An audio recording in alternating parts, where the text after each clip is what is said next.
And my second definition of fear is false evidence appearing real. Right? It's that inactivity that's so important. It's just let the mom be and tap into her body.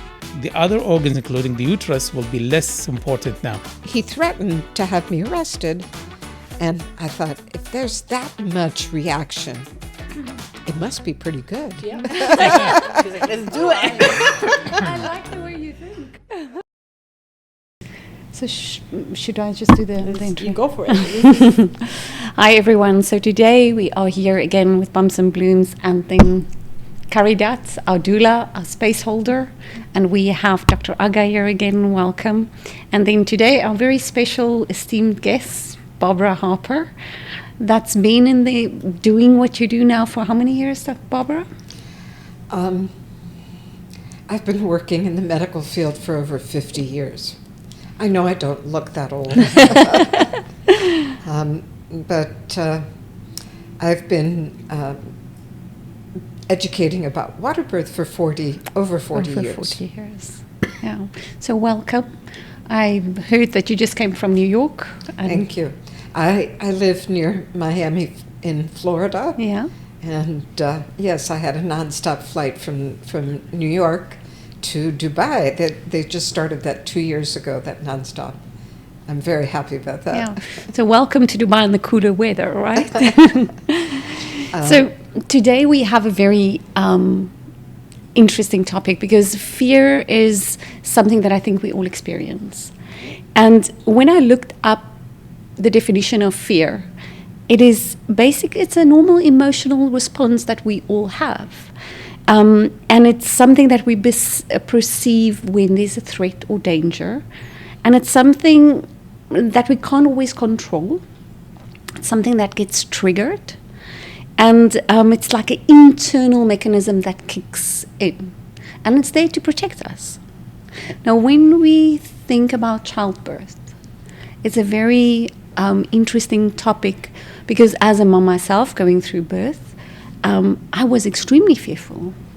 And I think by being fearful, it actually allowed me to give it over. I wanted to just pass it on. So my question, Caridad, I'm going to start with you. What is your definition of fear, and how does it relate to on the emotional side to being a mom, being pregnant, and then going to give birth? Wow, fear. I think for me, fear is the lack of knowing. Mm-hmm. It's the not understanding of what's coming the way. And it's just, like you said, it's just a response. Okay. Well, the way I define fear is the anticipation of danger or terror, mm-hmm. and the feeling that I can't handle it. And so it's when we talk about fear of childbirth, oh my gosh, I collect articles, and I have hundreds of articles where it's studied that if we mitigate the fear, if we deal with the fear, but people are coming at it at the wrong point, mostly. Yeah. There's even a medical term for fear, which is tocology. Mm-hmm. And so we know it, we've studied it, but we don't do anything about it. We don't do anything to help a woman through the process of addressing those anticipations, and that's what I'd like to address. Yeah, which is why most of my work as a doula, what we do is we come into the sessions, and I always say my goal at the birth is to keep you present, to keep you mindful, to keep you in that moment, not to worry about what the stories were before or that anticipatory fear. We always talk about what's going to come next. If I'm here at 4 centimeters, what's it going to be like at 7, at 8, 9? I'm like, it's not linear. That's not what it is. Let's focus on this moment, the present moment, so that we can work with what we have and find the relief in this present moment. So my job is to keep them grounded, mindful with the breathing, the visualization, whatever it is.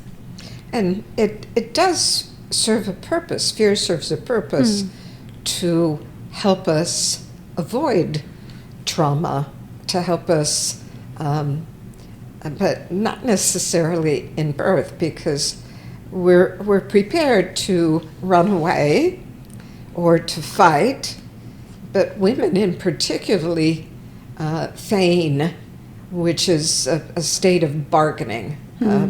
I promise I'll be a good girl. I'll do everything you tell me to do. Yeah. And then we still walk away with trauma because we don't address the root cause of it. So, how we handle fear as a child, right? Does that impact as an adult how we might relate to fear as being a woman going through pregnancy? Well, Carrie, you said information. Yeah. Information, but also people today talk about trauma-informed childbirth. And for me, if we live on this planet, we have experienced trauma. I don't care where it comes from. There's a book that was published, I think about 20 years ago, called When Survivors Give Birth. And it was very specific about women who survive sexual trauma, either in childhood or their teen years or in their early development. And it was a good introduction, but all of us have trauma. We're all survivors. If we live on the planet today, we've survived something.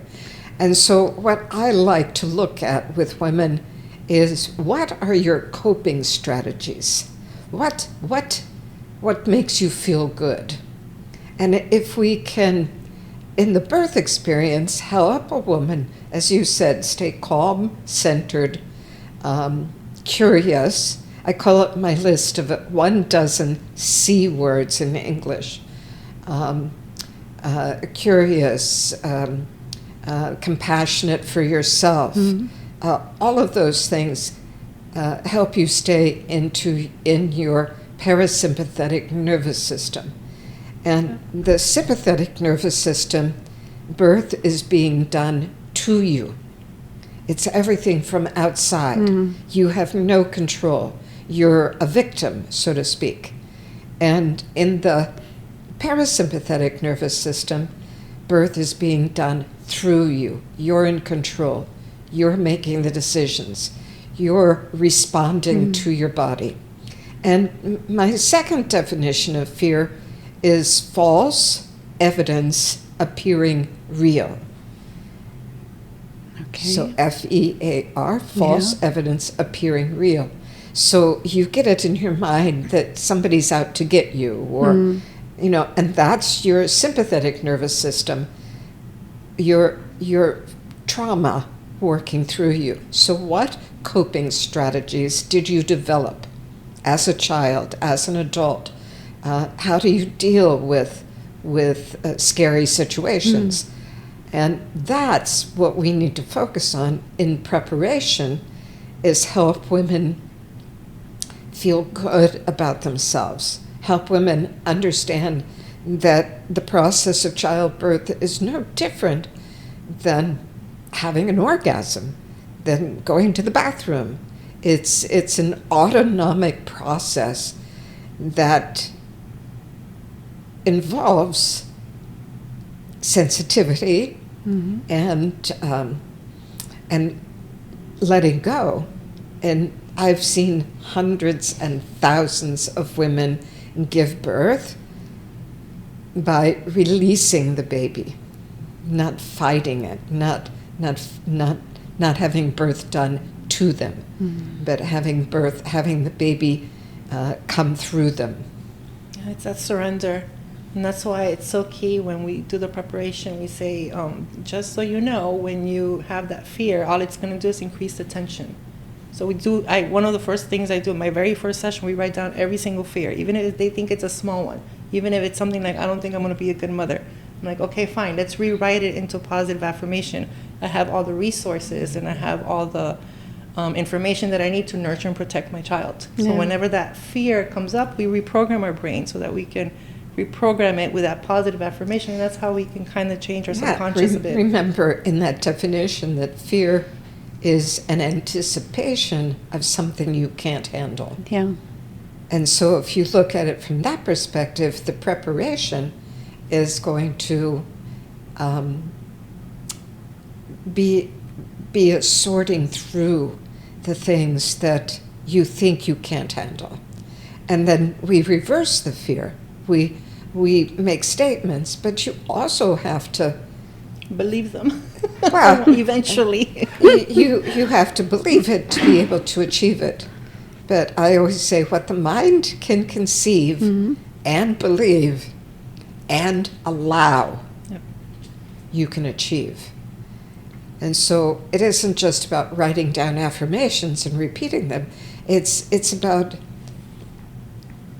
rehearsing positive things, because we tend to rehearse those things that we're most afraid of. Of course. Like what happens if a saber-toothed tiger runs into the room? You know, what are we going to do? There's always a backup plan. And birth is a little bit different. Birth is, we have to help women see not only that birth is part of our reproductive system, and it can happen all by itself, but we have to escort her through creating new coping mechanisms, new relaxation, because you said fear creates tension, That increases the and pain tension perception. results in pain. So how do we help a woman relax and surrender to the energy that's moving through her body in order to release and open to let the baby out? I always say the brain's not that smart. Yeah. It just processes the information you're sending to it. So what gives you pleasure? Let's focus on the pleasure. And that's why I say it's so important the birth plan for me is not the doctor, the medical team. It's what's going to create pleasure for me in my senses, in my touch, in my feel, in that moment, so that we can focus on that and then send all that information to the brain. The brain's like, wow, this is a really good day. I feel joyful. This feels amazing to me.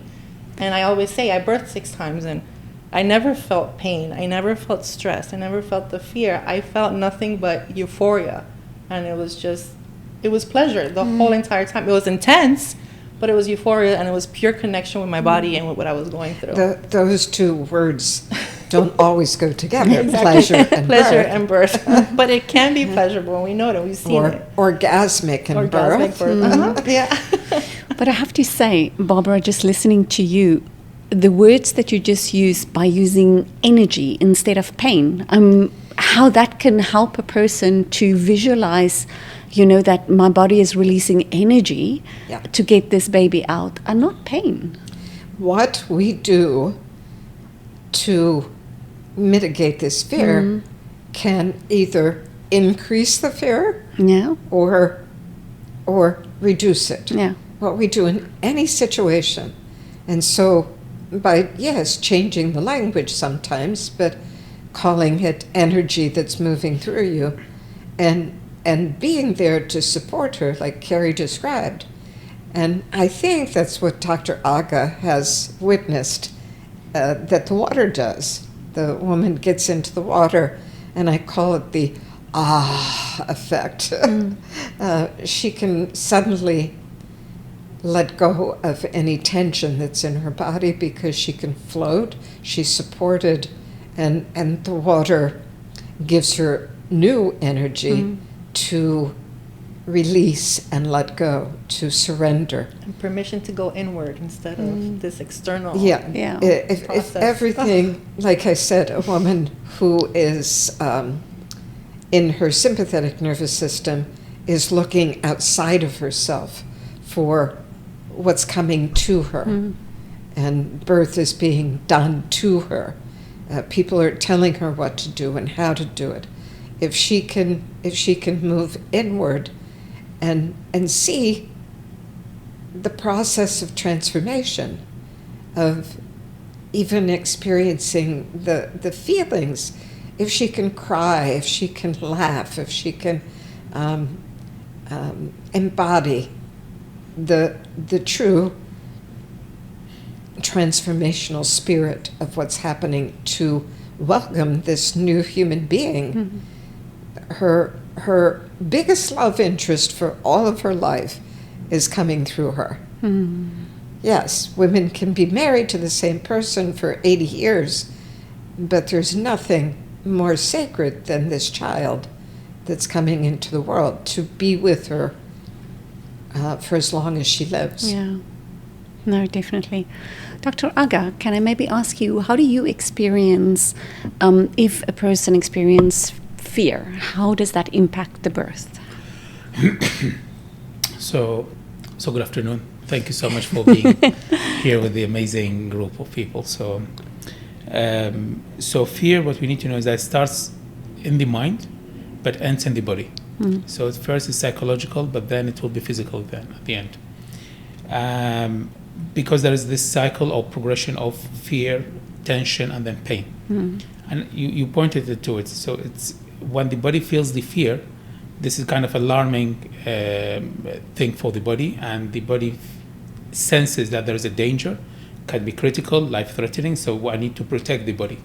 So that's a kind of an inherent reflex in the body. And then the body will be just switching on the alarm status in the inside. And that's the sympathetic system that will come here, and that's what we call the fight or flight. Now we are alert. I'm either going to fight or I'm going to run away if I can't deal with this situation. And the body will work according to that. So, and the sympathetic system or the stress hormones and all these things will prepare the body for either running away by supplying the muscles and making the brain more alert by shifting the blood to there. And these will be considered like the more essential or critical organs. Yeah. The other organs, including the uterus, will be less important now because we are dealing with more alarming things. Like when kind of a state announcing a martial law. We are leaving the routine things behind or aside, and we are focusing on the more critical thing because it's a critical situation here. It's emergency situation. Yeah. So we have to focus on this thing. And when this starts happening, then as mentioned again, the labor is quite completely opposite to this process. The kind of hormones that's going on, the body system that's controlling it is completely against this process. So there will be fighting between these two things. And the more fear we have, then the more it's going to fight the process of labor. And then it will be more painful, slower, less productive, less organizing, because there is another element that's trying to fight it or stop it. It's not the time of labor now. Yeah. We're focusing on the fear. We are focusing on that danger. We have to fight it. So that's what's happening. So, and we need to know that that's the amazing thing in our creatures, that the human body is based on the balance between agonizing things and opposite things. So we have relaxation, we have the tension or contraction, we have the sympathetic, we have the parasympathetic. And the ultimate outcome of you, physically, mentally, emotionally, everything, is based on the outcome of this balance. Where this balance lies, then this is you. All right? So if we have this kind of fight and relaxation kind of fight, then you are not going to achieve anything. The labor is not going anywhere because there is something blocking it. All right, so we need to reduce that fear to permit the way for the labor to proceed, because it's completely different, opposite ways. They don't go one by one. So you need to allow one thing to go, either the fight or the critical alarm to go away or to pass, or is the labor that should go in the other way. Yeah. Because what the mind thinks, the body responds. Yeah, exactly. And what you just described, Dr. Agha, was exactly what we see in the labor room. What we see, that blood flow goes to other parts, and then reproduction stops. And so, and in the hospital, that's when the interventions come, because we think labor has to go in a certain time-sensitive direction. And sometimes all you need to do is take a break, take a bath, take a walk. Oh, wow. Remember coping strategies. So if you're fearful, what can we do to substitute the fear for pleasure, substitute the pain for something that makes us feel good? And this is what I train doctors to do: holding a hand, making eye contact, helping this person see that what's happening in their body is normal. What's happening, listening to the baby, helping her connect to the baby. Like, put your hands on your belly, take a deep breath, and talk to the baby. Take the baby in your mind for a walk to the most beautiful place you've ever been. And if you do that, she forgets to pay attention to the tension. She forgets to pay attention to that energy that's moving through her body. And it's not leaving, it's not going out of body, but she's focusing her attention on pleasure. And that's one of our biggest goals for everything that I teach. Focus your attention on pleasure. And you can see why it's so important for this education, because if one person on the team doesn't understand this process, the constant interruption, the constant fear-inducing questions, or like just one comment, because we say moms are such sponges during this moment, just one comment that may awaken that fear again. And it's usually brought on by an external person, which is why her education coming in telling the doctors, the nurses, the midwives, your job is to be a professional what? You say inactivity, right? It's that inactivity that's so important. It's just let the mom be and tap into her body. Yeah, I joke about it in the sense of you must learn to be a masterful Masterly inactivity. master of inactivity, masterful understanding of doing nothing. But still be present and be close enough to this process to observe it without being close enough to disturb it. Yeah, our goal as support is the comfort, the security, the protecting the space and the environment, and that's it. It's not another interruption and bringing your own stories there, which is it's so important. I have sat in a birth room Sewing, and watched a woman breathe her baby out. No efforts, no response to the energy that's moving through her body. Even as as the baby starts crowning and the head is born, not responding to it, letting the baby do all the work. And this is a misconception also, that you have to be very vigilant and it's a struggle to get the baby out. And when I teach this, like I call it rethinking second stage, which is the actual birth of the baby. And I said, it's one letter difference. The difference between my responsibility to get the baby out is taken over by her responsibility to let the baby out. So what can I do to support her to relax so much that she lets the baby out? Oh, wow. So that is Exactly, yeah. to many physicians, many doctors. They accuse me of frying their brains. Because the medical system is there's a lot of intervention, right? It's about doing something. Yes. It's about getting a result, getting the baby out. Yeah. So many doctors and midwives use that term. It's my responsibility to deliver the baby and assure a happy mother and a healthy baby. And the baby becomes the prize. You know, here's your prize. And when it's just the opposite, it's about protecting the space. And we have this term called holding the space. Holding the space is being close enough to observe without expectation Yeah. and without judgment. And that's one of the most difficult things to teach and to do in a birth situation, because you yourself, as the provider, are filled with anticipation, and you have fear that something bad is going to happen to the baby on this journey, and you're going to be held responsible. Yeah. I conduct retreats around the world. 3 days, 5 days, 6 days. The longest one I've ever done was 8 days with 45 doctors.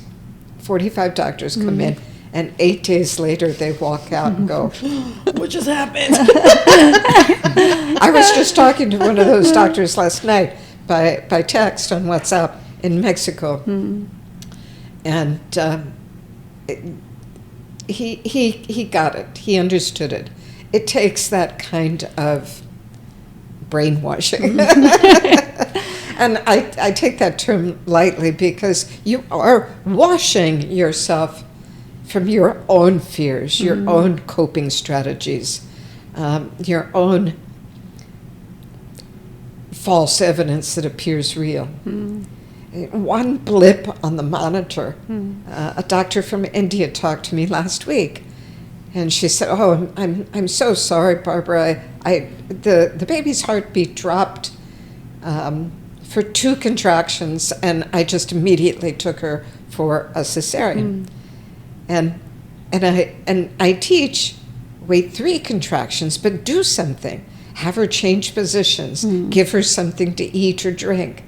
And ask her what she's thinking, because the baby's blood flow is tied directly to her thoughts, feelings, and behavior. How the baby responds is in accordance to what she's thinking or fearing. So just like you said, Dr. Agha, you get to that point, and the baby responds, and her body responds. What the mind thinks, the body responds. What the mind thinks, the baby responds. And so I ask women in the throes of labor to tell me what they're thinking. And this is what comes out. I can't do it. It hurts too much. I'm not ready to be a mother. I'm afraid my husband won't love me the same way. I've heard it all. I've heard every fear in the book. Even one mother was afraid snakes would get into the crib. And some fears are rational, and some fears are totally irrational, kind of based on what our coping strategies are. So how do we get from point A to point B? We have to be present. We have to be non-judgmental. We have to listen carefully, observe wisely, and do things to help her feel at ease. The more she can relax, the easier the trip is for the baby. And if we can put her at ease, you talked about the sensory system. The first thing is, what's the mind doing? That's the first level. Second level is, what are my senses taking in? What's the lighting in the room? What are the smells that I'm smelling? What does it feel like to touch the bed sheets or the pillows, somebody's hand? You have to think about all of our senses, because birth is a sensory activity. And then the third level is, what can I do to increase her comfort? What can I do to increase her relaxation? Can I do a massage? Can I do Reiki? There's 100 things. I've written a list of 100 things to make women feel comfortable in birth. And we don't teach any of those in nursing school, medical school, Yeah. or midwifery school. None of them are taught. No, it's all about getting the baby out. Yeah. And I see what happens when a doctor or a midwife or nurse learns these and sees and witnesses it. It changes their whole life, not just how they practice at birth, the whole life. Tell us how.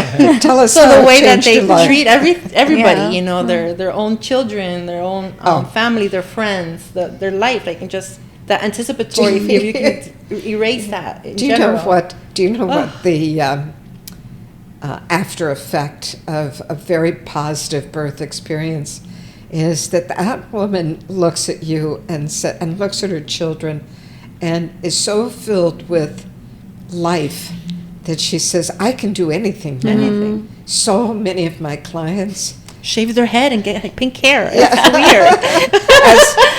and their partners who go through the classes with me, their partners, their business take off. Yeah. They make money. They're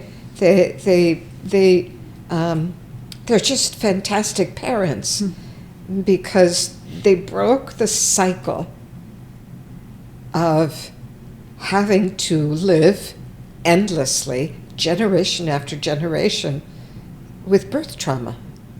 It's up to each individual to say, I'm not sure how I got to this place, but this is how I want to go forward in the future. Because when we train doulas and stuff now, I always tell them it's hypocritical for you to live in this fear, tension, pain cycle all the time, anticipating the fear and reacting and not working on it, and then try to teach a mom not to do that at birth. So you have to learn to do it for yourself in all aspects of life. I just finished a 6-week teaching tour in South America. I was in 4 countries, 7 cities. I gave 10 workshops, and that was the common questions, like, how do I do this? How do I change? Because I didn't learn any of this in medical or midwifery school, and so you have to read my book. You have to you have to take it upon yourself. And there's so many people today that are teaching seminars and assisting with the work. I said you have to do the work on yourself. You have to remember why you came here, and that this isn't about delivering babies. It's about feeling whole and complete, and returning the humanity. When someone can find their own humanity, then they give it to everybody else. Yeah. No, and I think it's beautifully put, Barbara. I think it is something that society needs, and moms need this. And it's healing, I think, on a different level, because it impacts everyone. It impacts the mom, even back to the doulas, as you said. The doula needs to heal to be able to get the mom through this process. So it's actually a healing process for everyone. It's all about healing. Yeah. I've got a question for Dr. Agha. Coming from a more medical field, of course, Doctor, you've been an obstetrician and gynecologist for a long time. And the responsibility is, in the end, on your shoulders. And that's a big responsibility. If you listen to all this, how do you bridge all this? Yeah, the problem is we may look like the other side, Yeah. the bad guy. No, but yes. So on the so all these things are well appreciated and understood, but to be on the so for the defense of doctors or the medical, let's say, community, we have been put into this situation. Is that medical profession in general is what they call regulated profession. Yeah, 100%. So it works according to certain rules or guidelines or whatever and structure, and there is the anticipation, there is the action, there is the outcome, there is what you do, what you're expecting. You do it in the right way, in the wrong way. So there are rules for everything. Yeah. It's like when you. I always love talking to British people about the cricket. I know nothing about it, but everybody loves it, and they say it's the most complicated thing on earth. Even it's more complicated than law. So they have big books about. I don't know if that's real or not, but it's a very complicated thing. But they love it so much. So and you have to do it by that law. Yeah. Right? We are not allowed, doctors are not allowed, or the entire medical team or community, they are not allowed to do things by their own. Just I feel this is a nice thing, this looks nice, this is sound nice, or whatever, I would do it in this way. No, we are committed to do things in a certain way. Now, that doesn't mean whatever we are doing, or the structure that I'm talking about is perfect. Yeah. So we have, we base all our actions and practice on evidence. And evidence, that means is the studies some people do on populations, different populations and things. And we have different standards for the evidence coming out from this thing. Not all of them are perfect. And many of them are limited. Many of them are conflicting. We can't get definite conclusions from all studies about any points or whatever. Many things are conflicting or very limited. Or it's not ethical to do a study on them. So we cannot study them. Because it's not ethical to put people in that situation to get that outcome. So there are many issues around this evidence, but that's what we have, and that's what we are just judged against. All right. Now the job, how it comes, is that I think if we want to do something about that, first is the more we understand the other side, and the more we feel comfortable and confident in what we are doing, so that we can match both together. Yeah. Because that's the problem. Whatever I talked about, and the situation, the branching situation that's coming from, is the medical legal issues, and that's the other people who are benefiting from all these things. Is the other side. We need to satisfy them, and that went a little bit far away. That people working at lower thresholds just in case bad things don't happen. Yeah. And that's the problem now. Really, many things are really exaggerated a bit because I don't want to get in that situation. So they are working a more step ahead of things, instead of waiting for really. So even if we stick to the rules, Barbara here and Caridad will be much happier than that. That's fine. Still, we have rules, but we can loosen them because they are not that strict. People with time and with the fear of in the medical community, they turn to kind of more anxious, more worried. They want to be more precautious. They want to be, let's say, more in control of things, so that there's no chance for things, any wrong things to happen.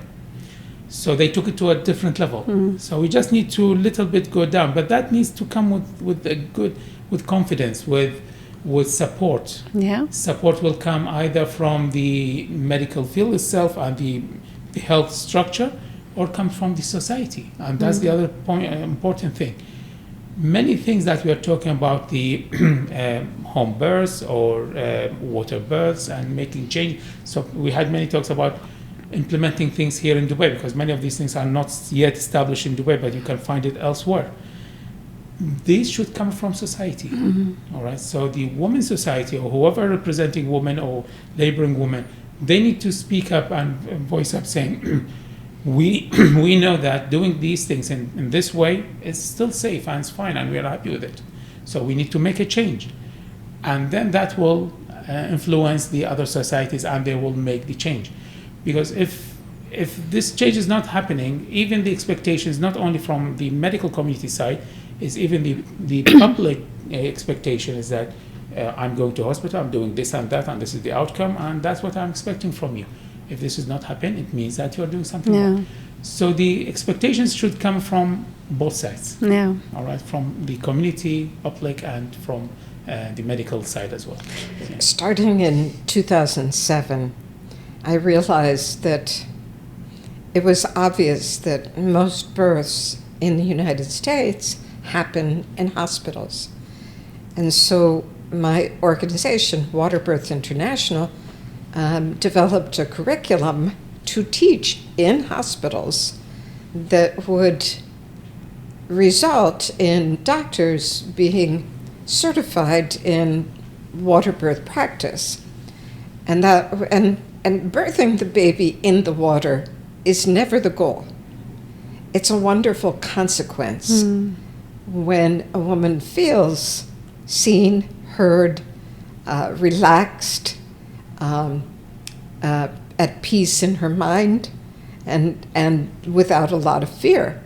And so we did start issuing certificates globally for doctors all over the world, and water birth is able to be that combination of high touch and high tech. In a hospital environment, it can be easily integrated and give women exactly what they want of that being able to let the baby out. Yeah.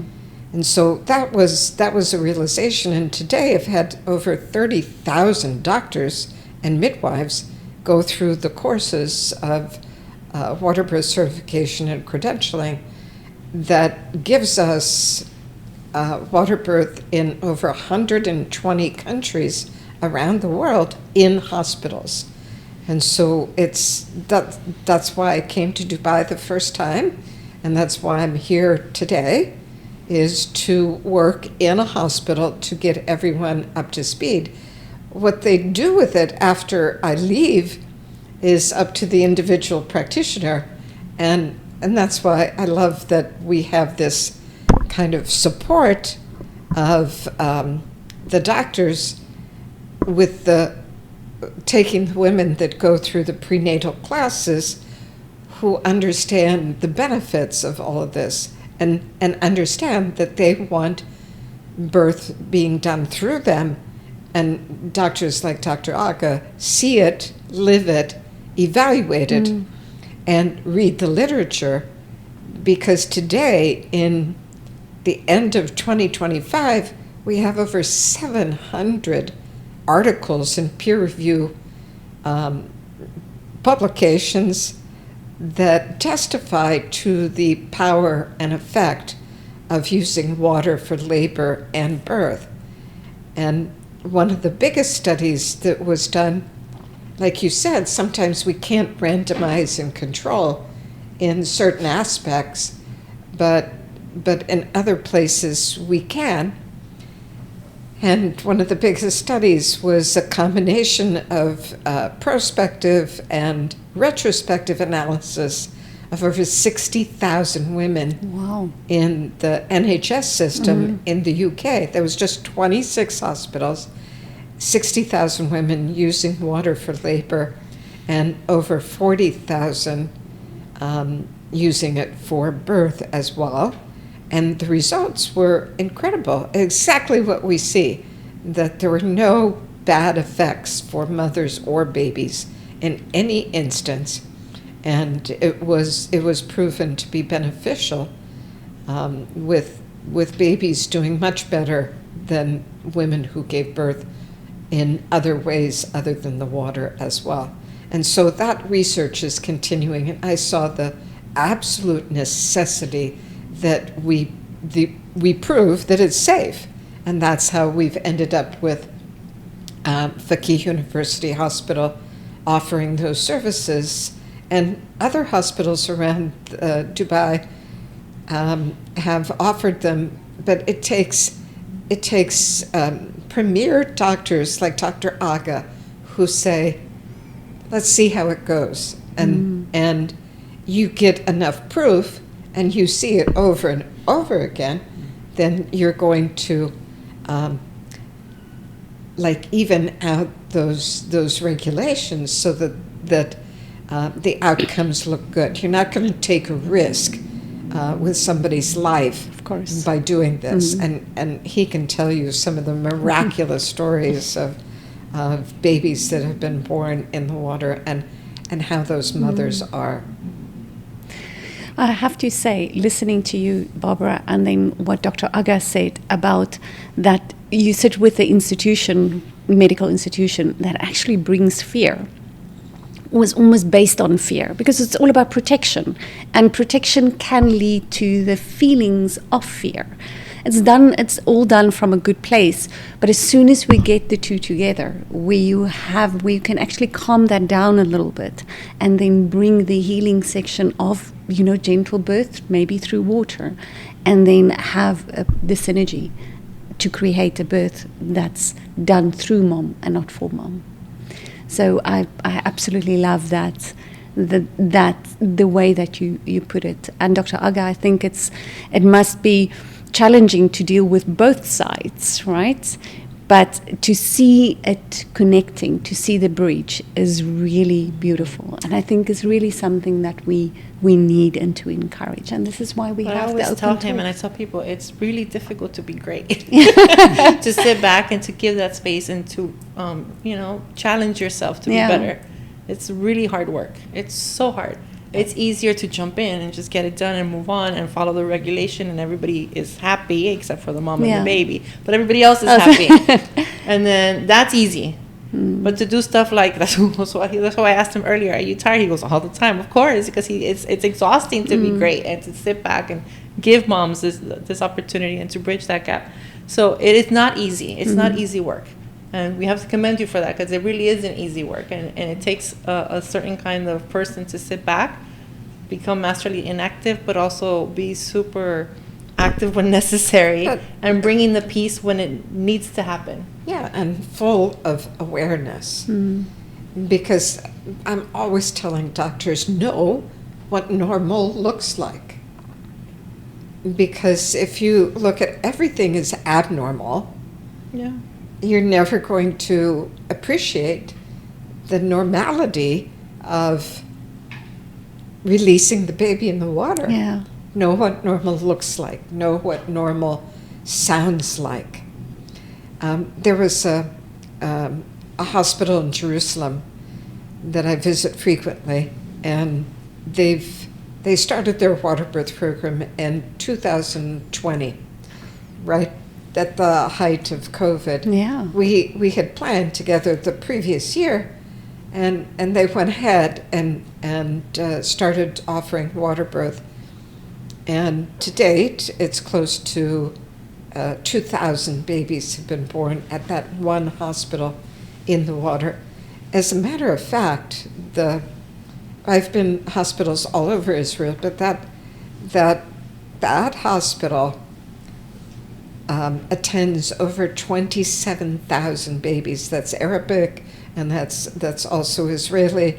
In that one hospital, 27,000 babies a year, but yet they have one tub, and they offer Waterbirth for the women who meet a very specific criteria. And this is how we can combine high tech and high touch, is that you have to have a normal pregnancy. You have to be in labor with a normal labor. And so that definition then carries that woman into the pool. And what the nurse midwife manager told me in July when I was there, she said, I want the midwives and doctors to go into that room and stay there while a woman's laboring in the water, because that's the only time that they see completely normal birth. Oh, wow. There's no interventions. Yeah. No. You still have your blood pressure taken, you still listen to the baby's heartbeat, but you're not offering narcotics or epidurals or drugs of any sort. And so it takes a very specific type of personality to be able to have masterly inactivity. But yet we don't see normal. We don't see normal in hospitals today around the world unless they have a history of midwifery, like Northern Europe, UK, and even that's slipping a bit. I tried to find a midwife who was experienced in normal birth in France. Just this last couple of weeks, I was searching for somebody doing a documentary. I can't find one. It's slipping back to over-medicalized because it's more convenient. Get them in, get them out. And that's what I grew up with, and that's why I went in this direction, because what I saw in my own birth in 1978, my daughter's, she's 47, it was a production. Yeah. And I wasn't consulted for any of it, none of it. And I'm screaming and saying, no, I don't want that, I don't want that. And tied down like a prisoner, tied to the bed. Oh, wow. And I said, this has to stop. Yeah. Okay. Well, we've gotten some things different. But the basis of it is still the same thinking, that this is under our control in the hospital, and you don't have a right to not follow our rules. Yeah. And this is why the introduction of water was so important, because it says, I called it at one point, birth with no rules. Wow. Because we just let it happen. Yeah. And why is it important to look at birth from the baby's point of view? Oh, you're talking to somebody who's... How deep do you want to go? Oh my gosh, do we have 3 or 4 We hours? have 5 more hours, yes. I give a list of books to read for pregnant women and their partners to read, and even grandmothers to read. And there's not a single childbirth book on that list. There's breastfeeding books, Oh. but the majority of the books that I ask women to read Yeah. are by people like Dr. Gabor Mate, Yeah. Oh, yes, I know him. Yes. Dr. Daniel Siegel, and there are books about attachment, books by Dr. Niels Bergman, who developed kangaroo mother care. And I have been quoted, I don't care how the baby comes out, I care what you do with it for the next 3 years. Yeah. It's so important. But I do care how the baby comes out, because everything we do in birth can either negatively or positively affect the actual fundamental brain development of this new human being. Yeah. And so if we want a healthy society, we have to change the way we welcome babies into the world. And I wrote that statement that we must change the way we welcome babies into the world. I wrote that down in one of my journals when I was 13 years old. Oh, wow. 1965. So that tells you how old I am. So, but why? Why did you have that feeling to write that down? My mother, I was the baby for 13 years, and then my mother had a menopause baby. She didn't think she was fertile, and so I was so embarrassed when I realized that my parents still had sex at age 40. Oh my God. Yeah. My mother was 41, and she got pregnant, and I wasn't allowed into the hospital because I was only 13. And so a friend of our family was the nurse anesthetist for my mother's birth, and she came out of the hospital. It was a small community hospital. She came out and she brought this milk crate, and she put it down in front of a window, and she said, if you climb up on here, you can watch your mother and see your baby we didn't know if it was boy or Yeah. girl, the baby being born. And I watched this process, and I said, well, you can't quote what I said. You can't air that. It's like, holy, Yes. we have to change the way we welcome babies into the world.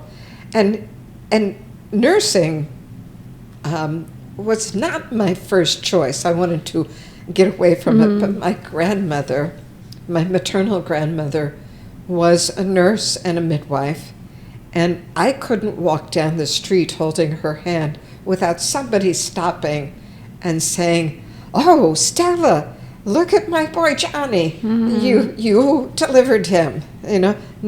Walk 3 more blocks. "Oh, Stella, look at my daughter Jane. You delivered her." And so it was. I knew how babies came out before they let me know how babies got in. Yeah. And it was, but then, that was, my grandmother started practicing in the 1920s. And so now fast forward to 1965, and we've got this, every baby's born in the hospital, there's no more home birth. And in her generation, all the babies were born at home. Yeah. And you only went into the hospital if you were sick and pregnant, instead of healthy and pregnant. And so she came to me in a dream after she passed away, and she said, God needs you. God needs you to be a nurse. The little ones need you. And who argues with their dead grandmother? No choice. Yeah, I swear she was sitting right beside me. Wow. And I entered nursing school the next week. Basically, I signed up, paid my fees. Sure. And Barbara, you've influenced a lot of people all over the world. I saw 25,000 people that you've trained already. No, 35,000. 35. In Wow. 83 countries. Amazing. And yes, I'm getting older, and I think about retiring. I told my family that I would retire at 80, and that's only 6 years away. But I seriously doubt I'll keep my word. Yeah. So yes, my son wants me to spend more time with my grandchildren, and Of course. Yeah. yes, they get me. But I have more books to write. My last book is already 20 years old, and it's still. The day before I left on this trip, I got a royalty check from the publisher. It's still selling on Amazon. Oh, wow. And people buy it still. So I need to write the next And one. do you know what the topic will be of the next book? Of course. I think we all know. Go out, guess. So this conversation started about birth from the baby's perspective. Yes. And the more a woman relaxes her body and mind, the easier it is to come out. Because we said earlier, what the mind thinks, the baby feels. Yeah. Yeah.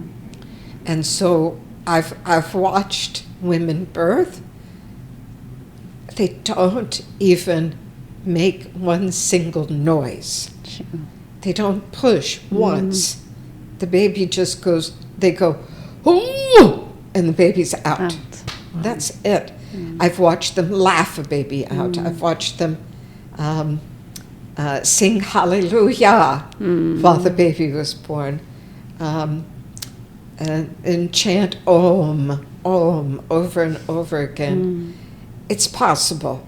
And that's why I'm here, to just tell you it's possible. Yeah. It's in the realm of possibilities that, and the most important part of every birth is that immediate connection of mother and baby. Because in the womb, the baby is protected. The baby is warmed. and the baby receives nutrition and oxygen through the umbilical cord and placenta. And as soon as it comes out, the needs do not change. They remain. Yeah. So no cutting of the cord, immediate connection, and the skin of her chest has regulators that increase or decrease her temperature to regulate the baby's temperature. The baby's heartbeat regulates by hearing that sound and feeling her breath. The baby regulates its heartbeat. It regulates its breath according to connection with the mother.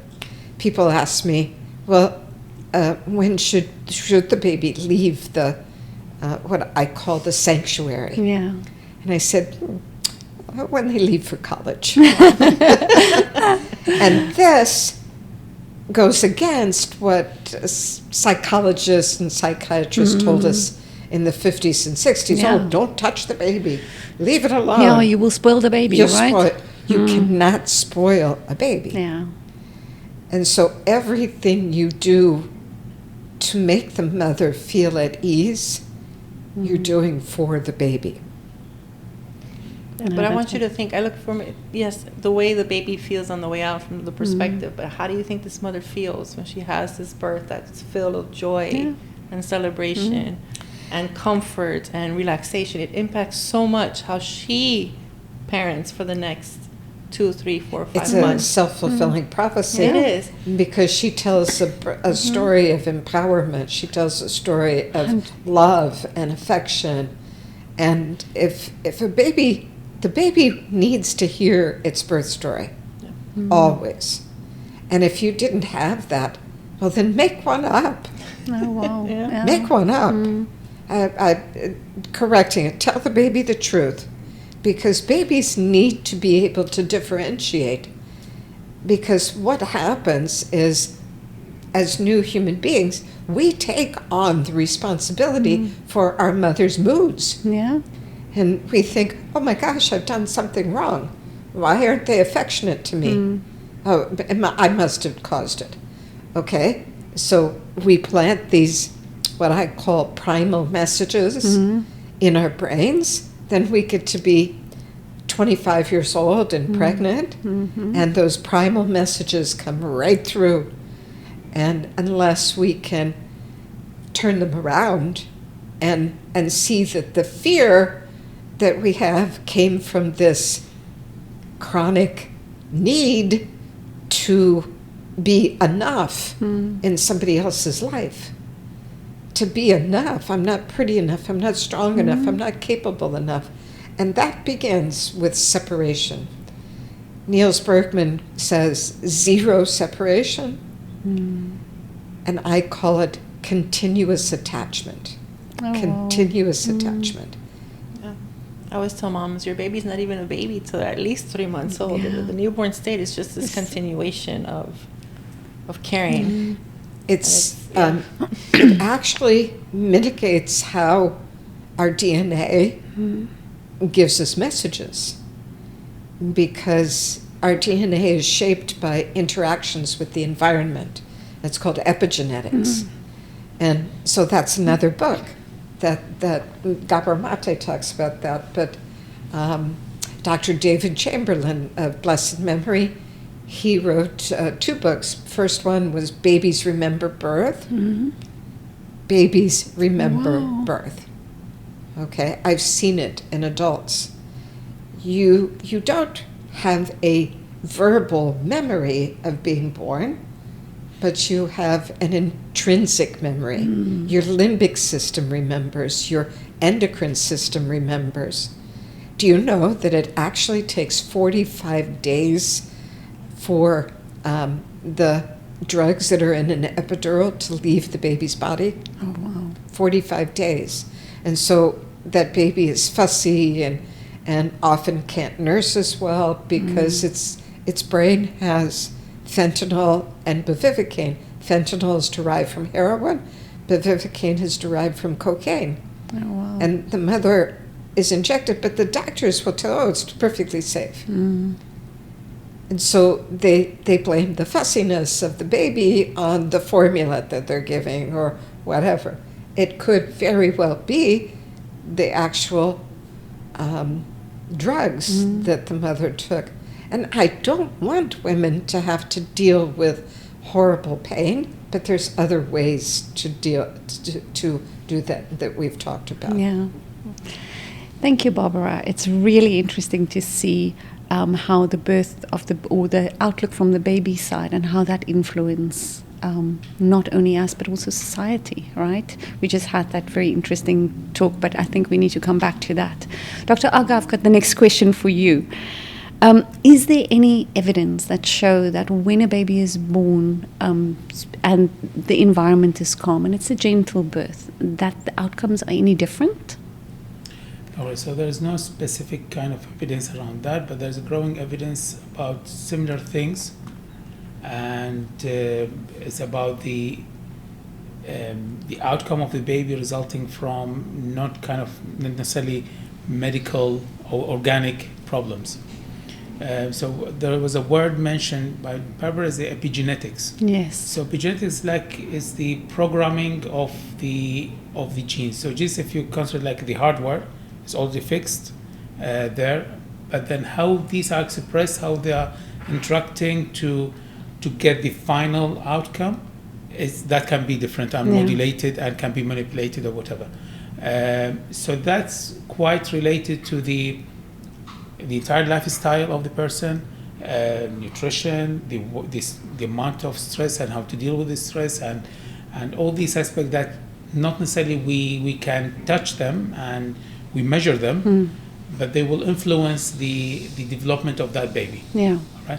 And later on we'll see that appearing in the shape of either behavior, weight gain, and then autoimmune conditions, allergies, and then later on chronic diseases like heart problems or asthma or admissions to hospital. All these things, the chronic conditions that can appear later on, then we may forget how these came into and affected that person. But the roots of all these things, they started there in pregnancy or delivery. They were implanted in the genes in a way, on the programming of that body, made that body coping less with the challenges or stresses of life, ending up with these conditions. So yes, all these can play a role. Our bodies are much more complex than what we feel and what we got so far and what we know about it. And there are many elements and factors still we cannot measure in the lab, but they are playing a critical role in our bodies. And we keep discovering all these things. And the more we connect things and relate things to each other, then we will know more about ourselves and our bodies. One of the first studies on the effect of epigenetics, and before epigenetics was even a word, was a doctor in the UK was looking at heart disease in older adults, and these were all people who were born during World War II. Yes. When there was rationing and some famine. And he went back and pulled records of the growth and development of those babies that are now adults with heart disease. And he saw a direct relationship between the women who were pregnant at that time on rations and not receiving enough protein and gave birth to underweight babies. They were the ones that had heart disease. Yeah. And so that relationship, and one of the big relationships that we're just now discussing is the microbiome. 100%. And being born vaginally is an advantage for every human being because you're exposed to the mother's, it's the delivery system of bacteria that is beneficial for this new human being. It has to pick it up somehow. Yeah. And so it picks it up coming through the vagina. And on 3 days postpartum, if you do a swab of the baby's mouth and a swab of the mother's vagina, the bacteria is exactly the same in number of kinds Yes. and in amount of kinds. They measure exactly the same. And the breast milk then, the colostrum, the first milk, we call it liquid gold because it's very thick, it's very dense, and it's not very plentiful. And we're just finding out that the oligosaccharides, there's over 200 of them in the colostrum and in breast milk. Those oligosaccharides do not feed the baby. They feed the bacteria. Yes. And the bacteria then grow from the development of that relationship. And by the time the breast milk actually comes in, it's created a wonderful kombucha between the colostrum and the bacteria, so that by the time that the breast milk does come in, the baby's able to digest the proteins that are in the breast milk, and the bifidobacteria can proliferate and eliminate any toxic bacteria. Take out. They're like the protection against infection, and so the breast milk is absolutely necessary, and human beings are dependent on that for brain growth, for all those situations that you were talking about, for later on in life. There's less asthma, and how do we see the difference? We've investigated babies that don't get that, who are born by cesarean. And so this is a current, like 2026 is going to be the year that we're giving doctors the research that says, go for vaginal birth because you're going to have a healthier individual, and don't be so quick on the trigger to cut and take a baby by cesarean because of these detrimental effects of not going through the vagina. So it's... And Barbara, do you know any research on seeding? Taking a vaginal swab and putting it on the mouth of the baby? Is that enough? Well, I tell every woman who's had a cesarean and prepare her prior to birth. Like, the first thing you do is get the baby in your sanctuary as quickly as possible. Yeah. It might not be possible if this was a true emergency cesarean birth and the baby has to go to specialized baby care. But as soon as you receive the baby, make sure the baby goes onto your chest. And I have been known to say, put your fingers inside your vagina and then let the baby suck on them. You know, there's other ways to deliver that bacteria.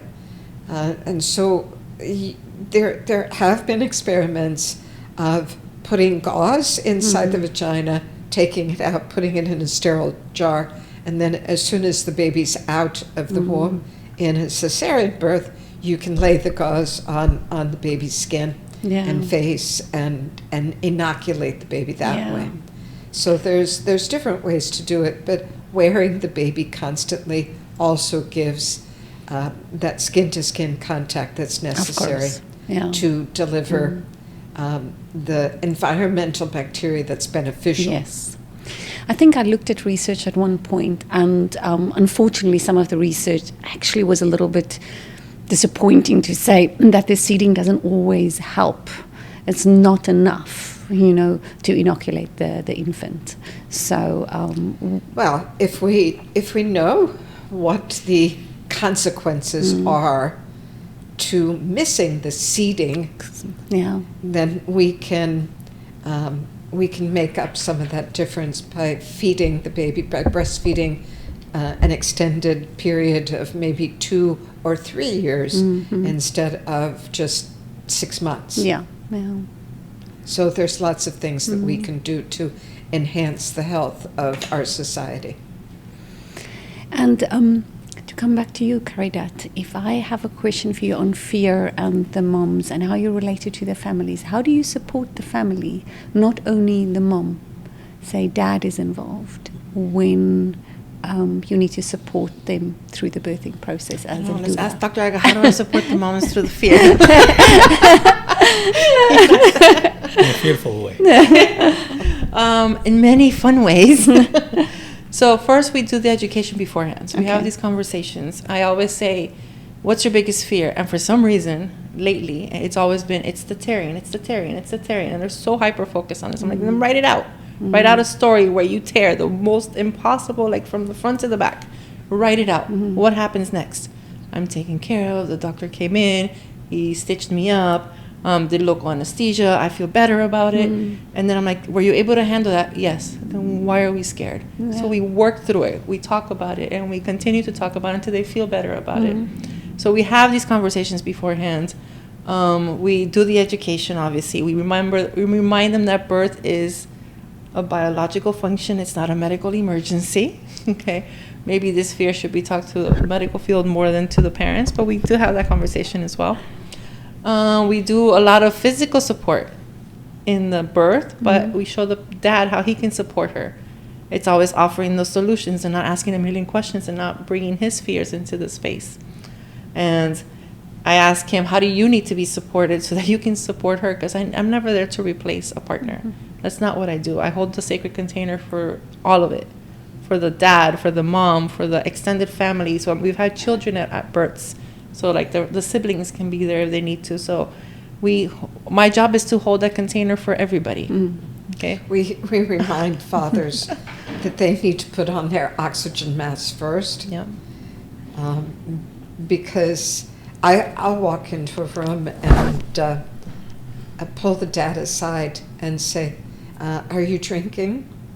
When was the last time you went to the bathroom? Are you hungry? I'll fix food. I'll order food for a dad. Let's say the labor's been 12 hours and he hasn't left her side. Yeah, I'll make him leave the room for a little bit and take a break. And he doesn't want to, and that's okay. But put on your oxygen mask first, because when we get to the postpartum, he needs to be there. And postpartum works because the mother has the baby, and we do everything to support the mother to pay attention to the baby. And I tell dads, okay, practice now feeding her, spoon by spoon, because she's going to have her hands full. Just give her a spoon, because they have to get that intimate with each other, and they really appreciate doing that in classes as well. Men especially, they love blueprints and manuals and Absolutely. A to Z, and we call them, he was laughing because the other day he's like, she gave me a cheat sheet. I love it. These are the words I can speak in the space. That's it. I can't say anything else. The first sentence or the first objective on my cheat sheet, it's like 50 things how to support your partner. Or dads, if she thinks she's in labor, cancel all the rest of your activities for that day. Simple. Yeah. But you'd be surprised how many, oh yeah, I'll have to call into work. Yeah. So to go back to the question, so by showing the father what his support's going to look like and what the process is going to look like, then he can in turn reduce his fear around the unknown. And then he can reduce her fear because she's feeding off of him. He's the closest bond that she has. The biggest fear, as I do classes with parents, the biggest fear for fathers is to lose their partner or the baby. That's always the biggest fear. I'm going to lose and okay, remember those primal messages? The primal message is, I'm not worthy enough. Or I'm afraid of being abandoned. And it comes out in different ways. So our behaviors are often guided by those statements that we make to ourselves in our brain. And so it's helpful to write it out, to put it down and understand that we can change how we think. and it makes a difference. That's what I'm saying. It's not just write out the fear, but live through it. Yeah. Just live it. Write it out like you're living it. And then it's, yeah. Well, it's intense work. I do that with myself, with other things. Like, what happens if we move here and this happens? Well, then write it out. Oh, okay, I can handle that. Then it's fine. There's nothing to fear anymore. No. Something you embrace and you surrender now. Yeah, it's like taking a trip, but I also like to rehearse positive things. And so I ask my clients to listen to audio tapes, to picture themselves giving birth, to picture themselves holding the baby postpartum, to picture themselves, because we tend to rehearse what we're afraid of over and over and over. Yeah. And that's called anxiety. Or if you're like me, try not to think about it at all. We don't avoid it. An avoidant here. Because we avoid and then we give our power over. But exactly. Because I can remember the day before, each day, I was so afraid. And then I just thought, okay, I'm not going to think about it today. I will think about it tomorrow. So, but that is not empowering. No. It's Discussing it exactly. doesn't necessarily make it worse. Yeah. A lot of people think, oh, if I talk about my fears, they're just going to escalate. No, but ignoring it doesn't make it go away. No. And this is why also I make sure that if a couple wants to work with me, that dad has to be there. Yeah. Because if he's not working on his fear, he's the first one to give over her power and to convince her to give it over because he's terrified. So Well, I don't work with couples unless they're both there and he's doing the work as well. Even female doctors tend to be a bit misogynistic in the sense that I'm the captain of the ship and you're going to do what I say. Yeah. And I've seen this happen many times where a doctor will come in and take the father out of the room and say, you don't want to see your wife die, do you? Yep. Oh, Yeah. that happens all the time. You don't want to see your baby die, do you? They pull the death card. Yeah. This happened just months ago. I had a couple fly in from another country in Africa, and he's a politician, and this is her fourth baby. She had 3 vaginal births. A doctor that wasn't her doctor, because her doctor was on a flight somewhere else, walked in, looked at him, didn't look at her, didn't acknowledge her, didn't acknowledge me, didn't acknowledge anyone, and said to him, we should probably go for the C-section. I don't want your baby to die, do you? And he was just looked at me, looked at everybody. He's like, no, let's go. And he didn't even ask her. He said, let's just do that. Yeah. This was a 4th child. She had already delivered 3 times vaginally before. And I'm just sitting there like, what is happening? What is happening? This just happened recently. And I was just in shock. This woman never spoke to me again, obviously.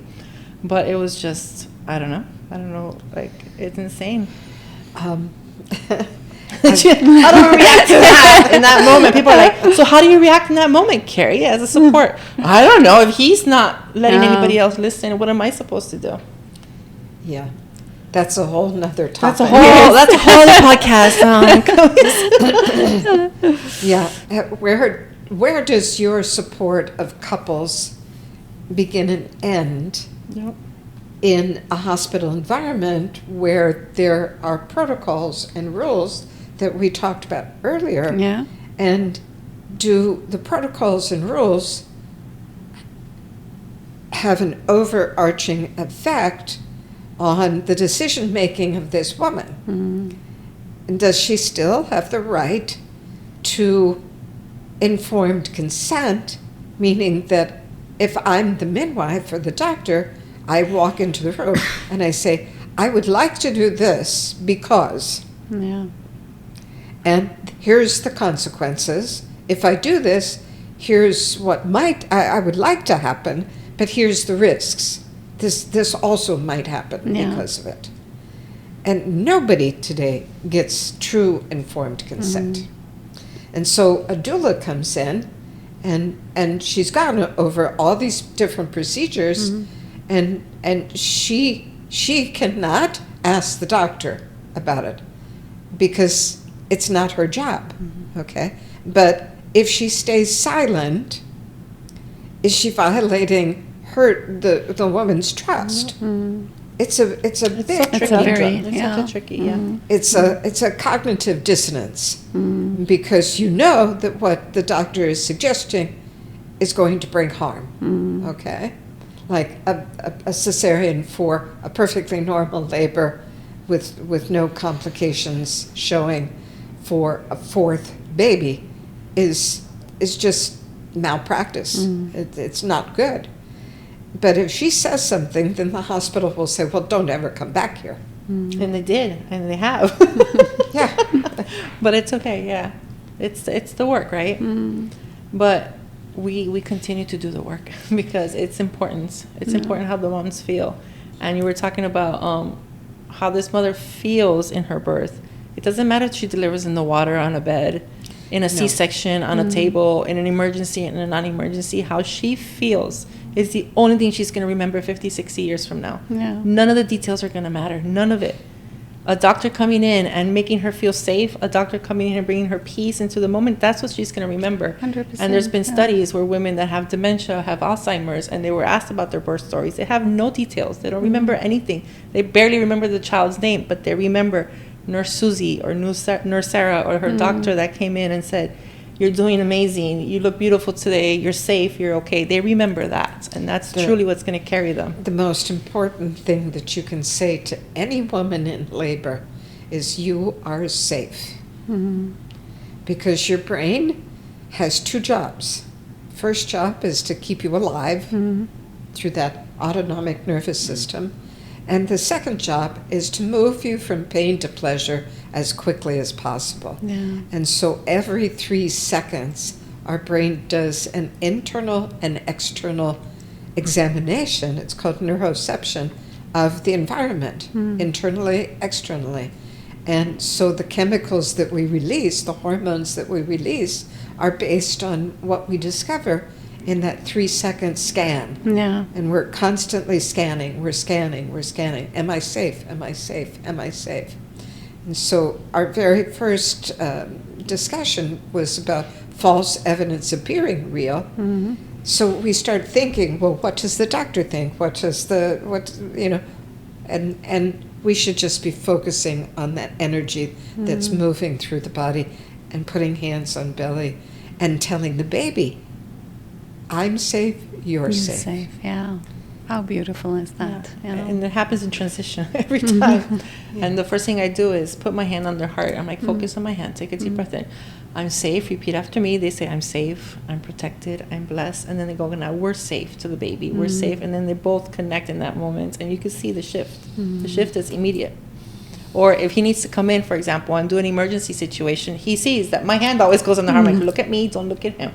Focus on me. Let's talk to your baby. We're safe. We're okay. We trust what these hands are doing now because we did the homework before. We found the person that you can trust that's going to protect your space. So now you don't come in with your shields and your swords. You come in with a place of peace, understanding that everybody is there to protect you. And from the second you walk in, you go, I'm okay. Yes. Whatever happens today, I'm okay. And then if you trust that, even if something shifts and then there's an emergency or something, he's going to come in, she's going to feel okay. She's going to feel safe. She's going to look at him. She's going to take a deep breath. I'm safe. I'm okay. We're okay. And then there's never any of that stress. And the babies are born and the babies are fine because they felt safe in the entire process. And to come back to safety, Dr. Agha, what is in a water birth? What do you consider as the appropriate candidate for a water birth? Do you have a certain criteria? Don't mess up. Barbara's sitting next to you. I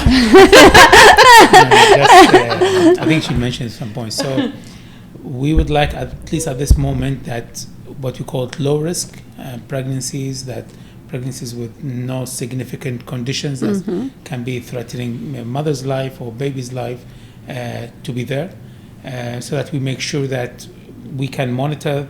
We don't need kind of close monitoring for both, any or both of them, and we don't need, or there is no chance of immediate intervention, and we need easy access to the mom and the baby, and we need to make sure they are in the right place for anything that's needed at any time.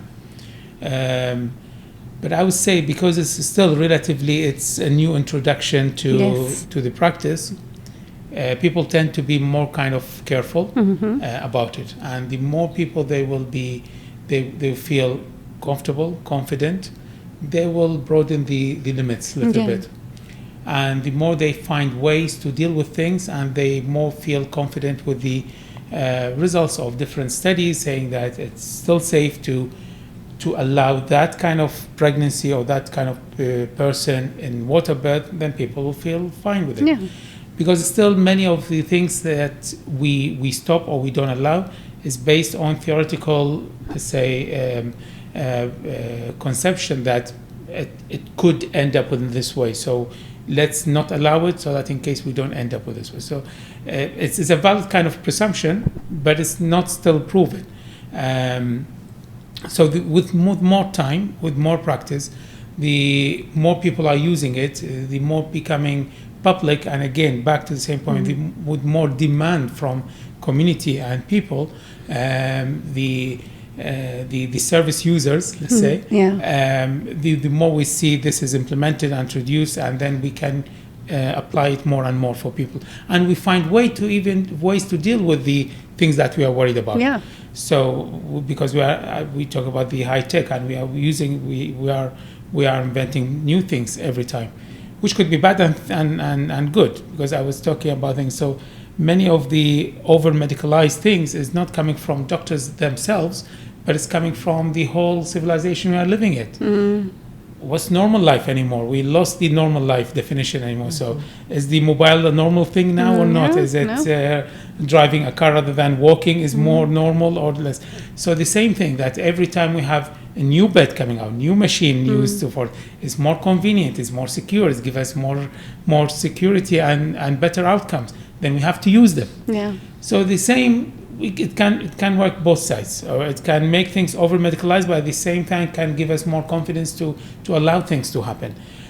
So I would say, if we leave it with time, with good intentions and a strong will, and keeping an eye on how things are developing, then we will see, let's say, more people are using the water bath. Yes.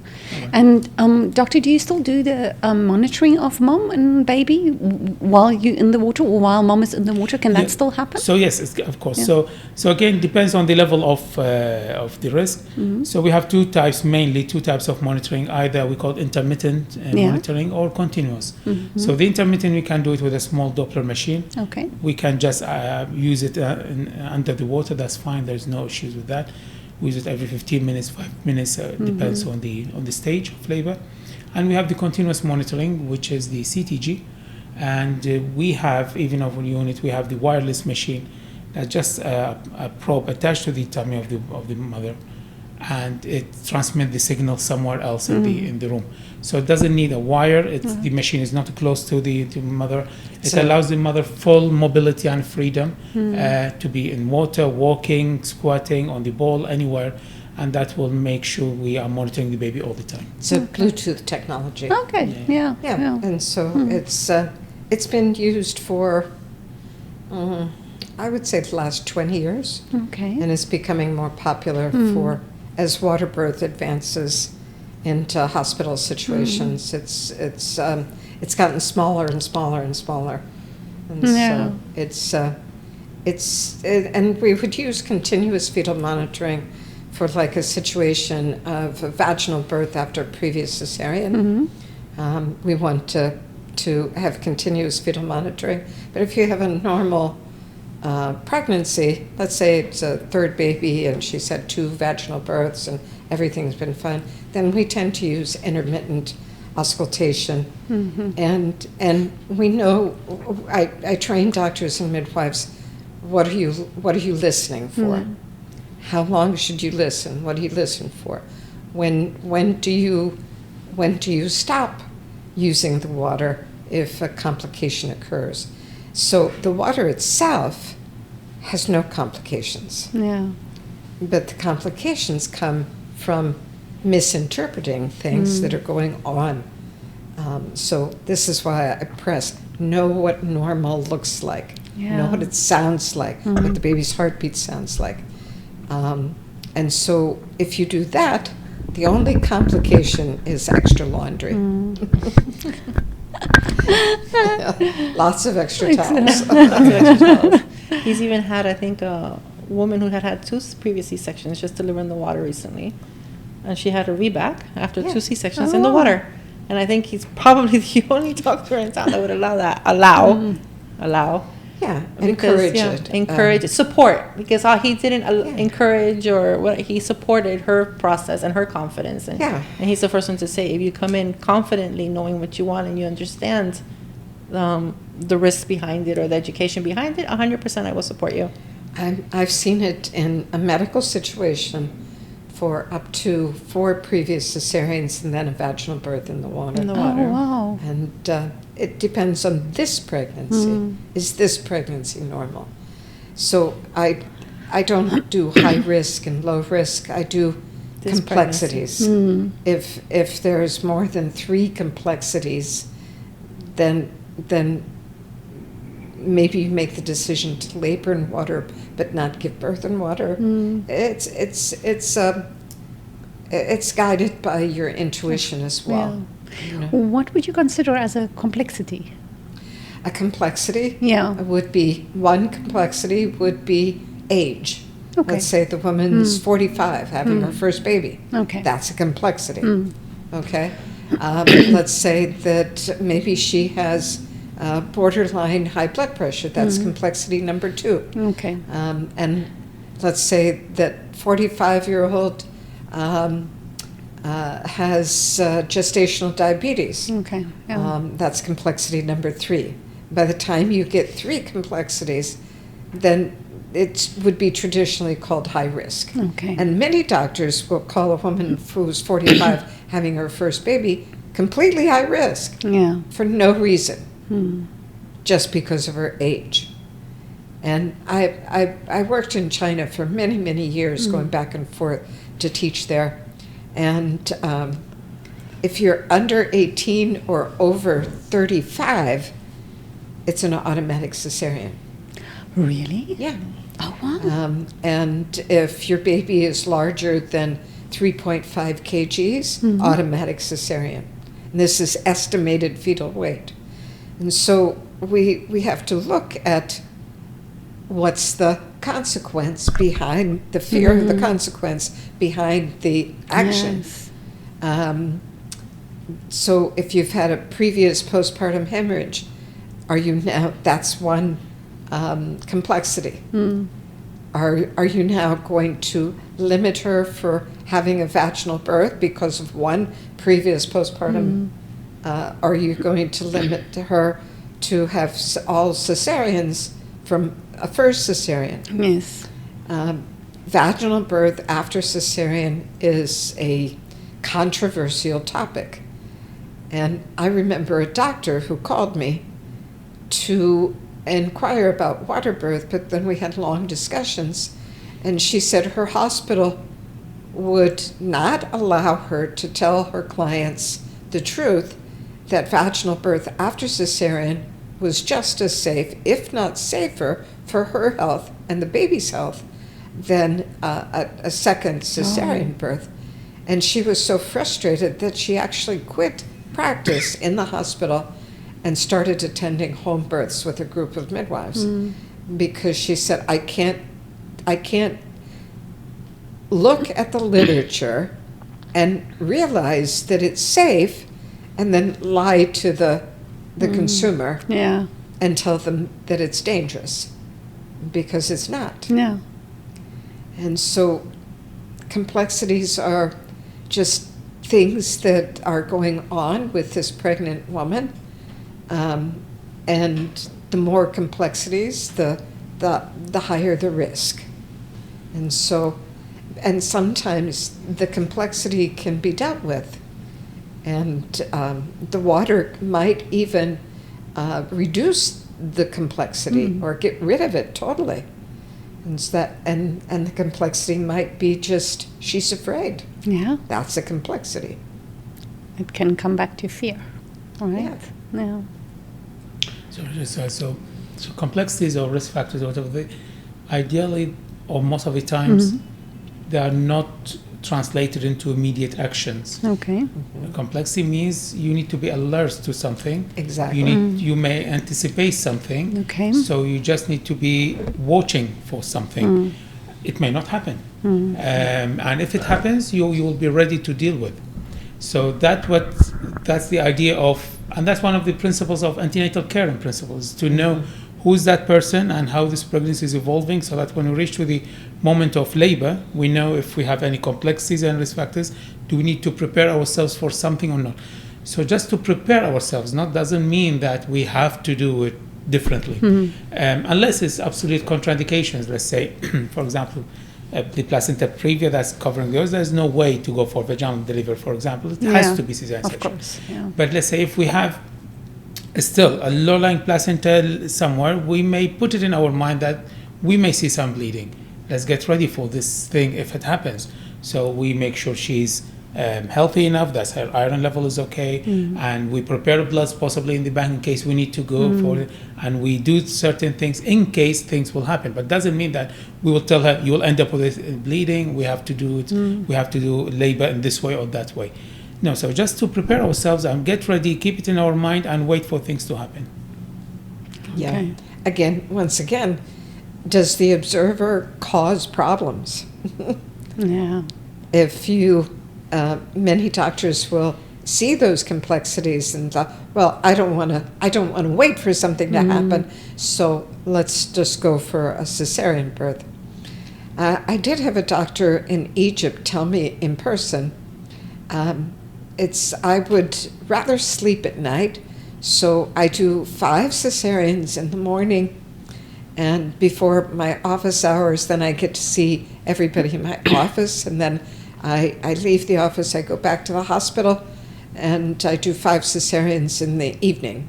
Oh. And that way I never have to come to the hospital in the middle of the night. And it's out of convenience. Yeah.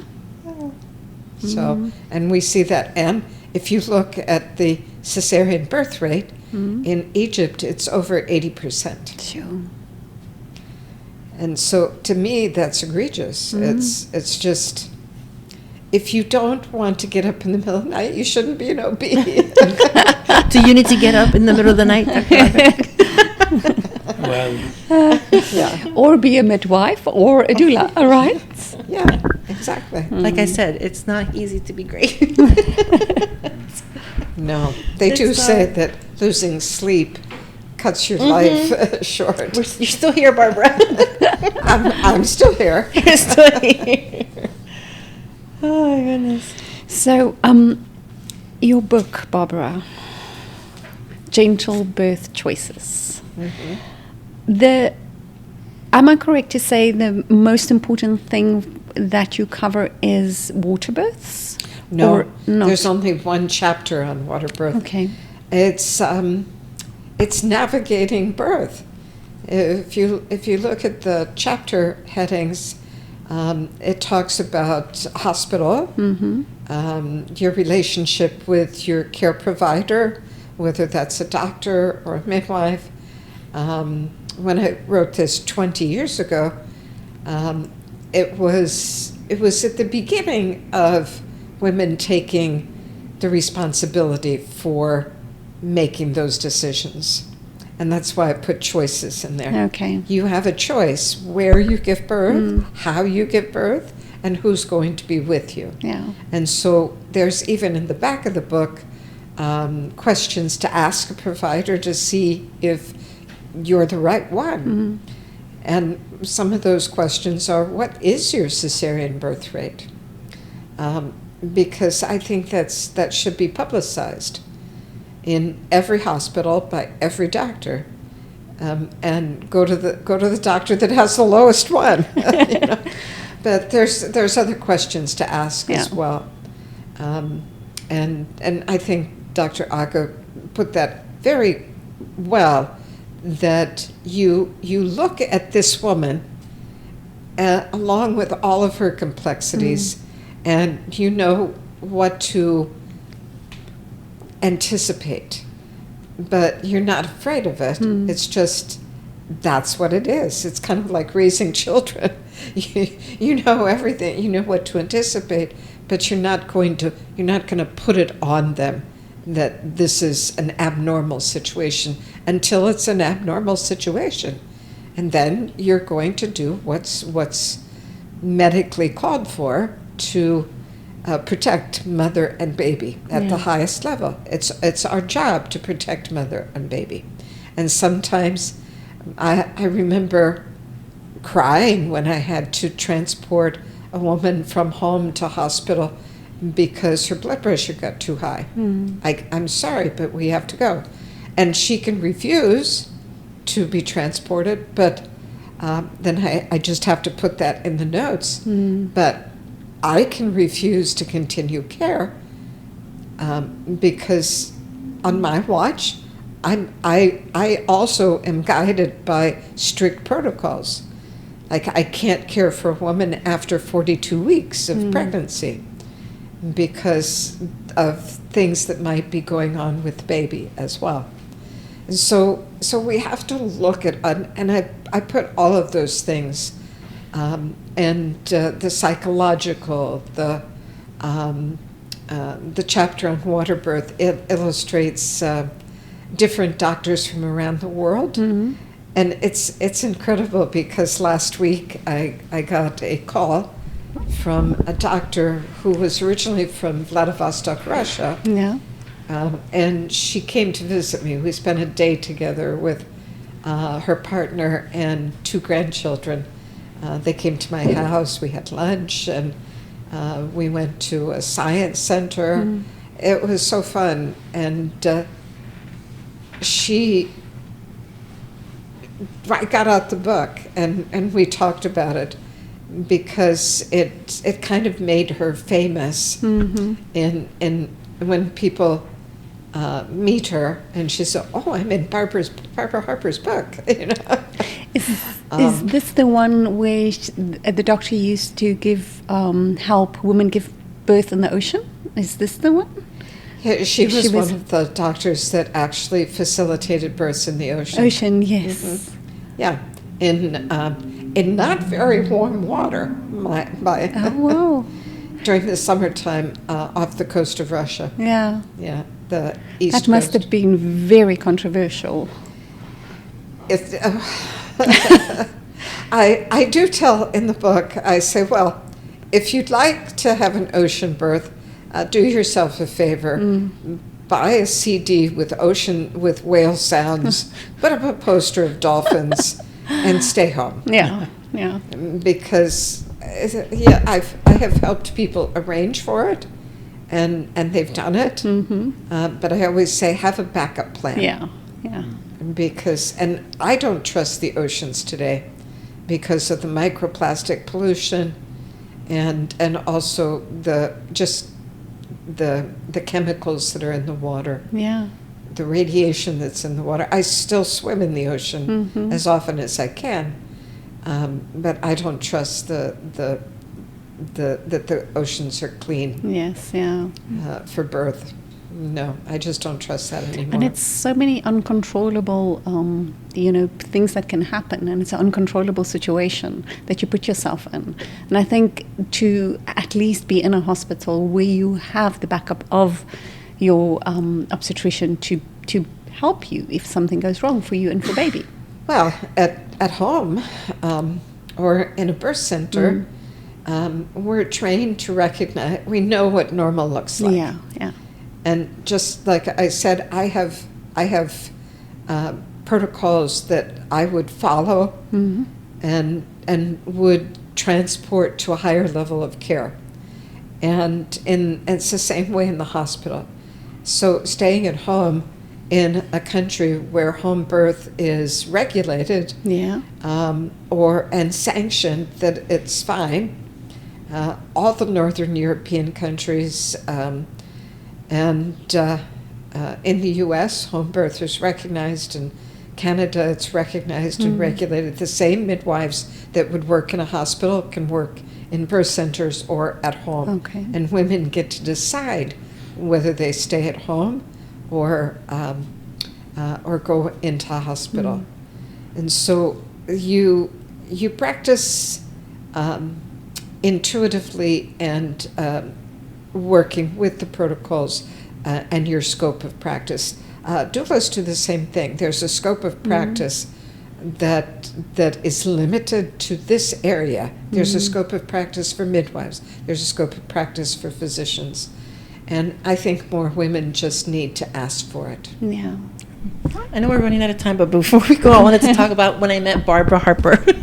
Tell us. When did you meet? I don't remember the year, but I remember personally, I was in a shitty situation. The family was going through a lot of struggles. I remember I was like, I think we didn't even have running power or water. It was just a shit.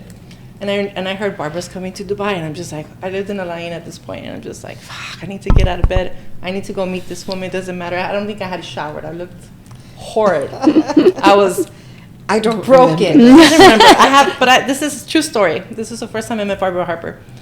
I looked like shit. I felt like shit. I walked in, and Barbara, for some reason, from across the hallway, she spotted me, and she walked up to me. She goes, "Can I get a hug from you?" And I was like, okay. And she just kind of like melted, and I was hugging her, and it was a long ass hug.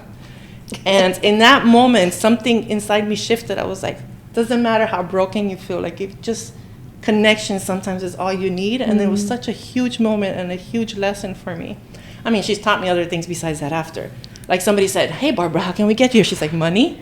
So that was always, time for money is value, Of course, yeah. She's taught me a few things, but that moment of connection was huge. Doesn't matter how little you think you have left in you, you always have something more to give, even if it's just that hug, that presence, that moment. So I wanted to bring that up because I know at a previous episode I talked about what he's brought for me, which is that healing of that doctor wound where you just, like to be able to allow somebody and trust someone. So because I trust the man 100% and the doctor behind it. And it's just like, he's healed that, but I wanted to bring up what you brought for me, which is that connection and that reminder of when you feel like you have zero, there's always something more you can give, which is super great. I receive emails every day thanking me from pregnant women, from doctors, a lot of doctors. Like, I felt like my brain was scrambled, and now I see. I do call it the magical mystery birth revolution. That we just really need to appreciate that the way we birth our babies influences how we live as an individual and as societies. That what importance we put on birth is undeniably linked to the success of a society. So the more compassionate we can be, the better the society is as a whole. And so it's do little things that make differences. You don't have to put Waterbirth in every single hospital, but Faki University Hospital put 8 tubs in. And I use them always as an example. Go to Dubai, you can see this. The first hospital was Al Zahar Hospital. That's where I met you, Al Zahar. Yeah. Al Zahar. The nurse manager opened up the session, paid my fees, and didn't recoup them, but she opened the session to everyone in UAE and beyond. And it was a that's good. why I was there. That first conference. They opened it up was to everybody. Yeah, I think that was around 2000. Almost a decade ago. 14. Yeah. Yeah, like more. at least 10 years ago. I've been coming here for 10 years. It's been a while. And so And now you're sleeping in my spare bedroom. So is this when you met? So 10 years ago? It's been a while, yeah. All right. yeah, how old's your youngest? 10. There you 10. go. Yeah. That makes sense. So, I think I had just delivered. Or I was about to deliver. I don't remember. there's places where I return a lot. I was in China for 17 years, going back and forth before COVID. And we got, I helped start Waterbirth in over 50 cities in China. I go back to Argentina every year. I go to Mexico almost every year. I'm planning a big conference in Mexico in April of 2026. I used to go to Russia a lot. I started in 1987 Sure. and went through about 2002. And so I haven't been back to Russia in 23 years, but I'm going back this year. I was in Kazakhstan last year. I flew from Dubai to Astana, Kazakhstan. And, okay, the country of Kazakhstan, lots of people haven't even heard of Kazakhstan, but they had Waterbirth already in their hospital, in the one major hospital in Astana. And it was a powerful conference. It was so good. And I always feel like I've done my job right when doctors cry. Yeah. And kind of put their heads down and go, Right. oh my God, Yeah. what have I done? What have I done? This is amazing. They get it that they're influencing humanity. They understand that. And that's all I ask, is that you stop, think, appreciate, and be grateful that you have a hand in shaping the future of humanity. Sure, that's beautifully put, Barbara. That's what the book was about. Yeah. Just, I'm so grateful for being able to be in this position. Yeah. And traveling all over the world, which country do you see most advancements in, gentle birth, water birth?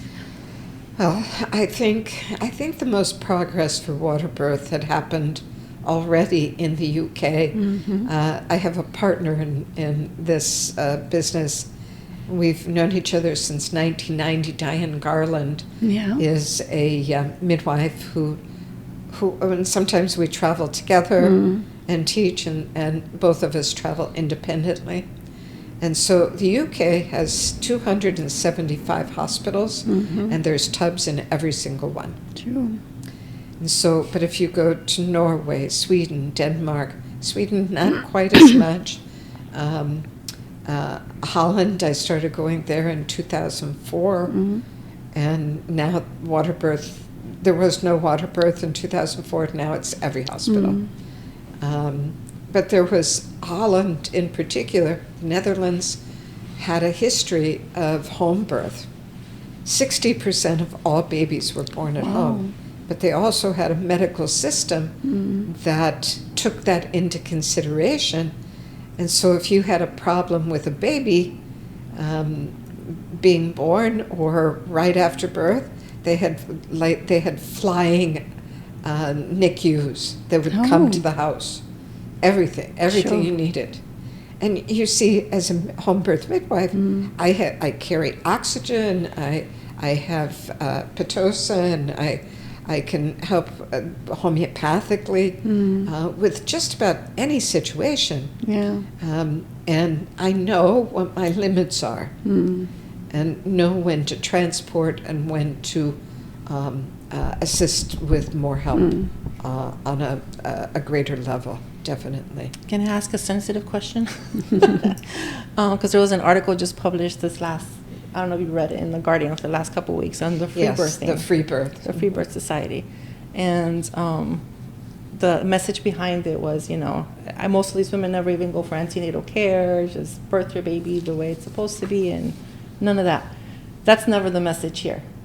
And I wanted to clarify that, right? Because you're always about having the care, taking care of yourself, and seeing the professionals that you need to see when you see them. It's all that antenatal care. For me, birth is about relationship. It's establishing a relationship of trust and understanding between the couple and their provider. And that's what I see here, that relationship is paramount to success. Yes, women want what they want, but sometimes you have to be able to disappoint them.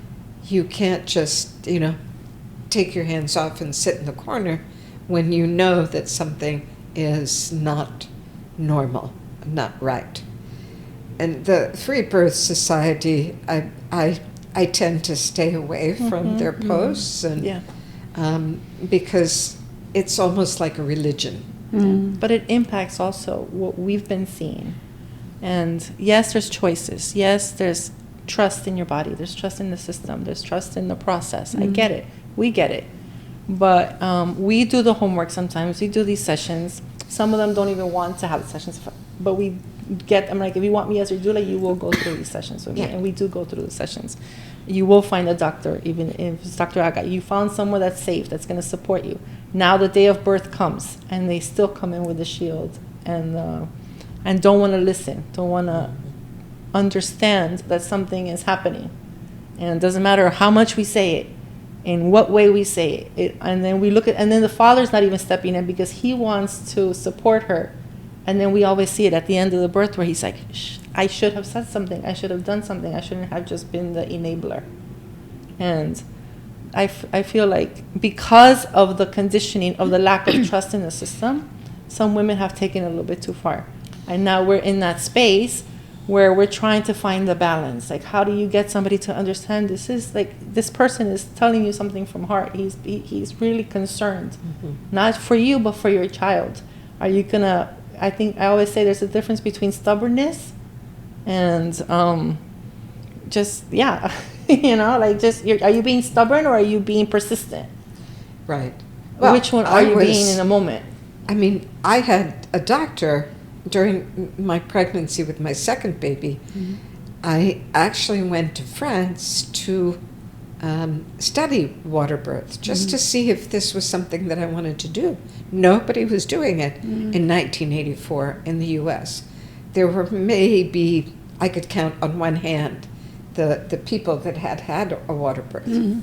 And so I went to France and studied and came back and told my obstetrician everything that I learned. And I hadn't completely made my decision yet, but I asked him if he was willing to cooperate and let me bring a pool into the hospital.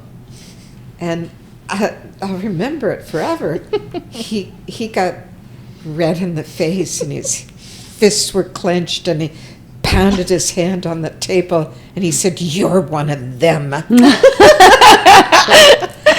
A woman who's willing to leave their baby behind just to have pleasure. Don't think of the safety of your baby.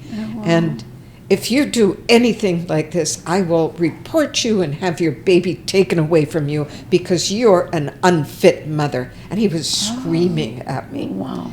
And I thought, if there's that much reaction, it must be pretty good. She's like, let's do it. I like the way you think. To change stuff. 1 minute, listen directly. Barbara, your reaction, when you heard the doctor, had this severe response to what you asked him, why didn't that hold you back? Why did that fuel you? I'm stubborn.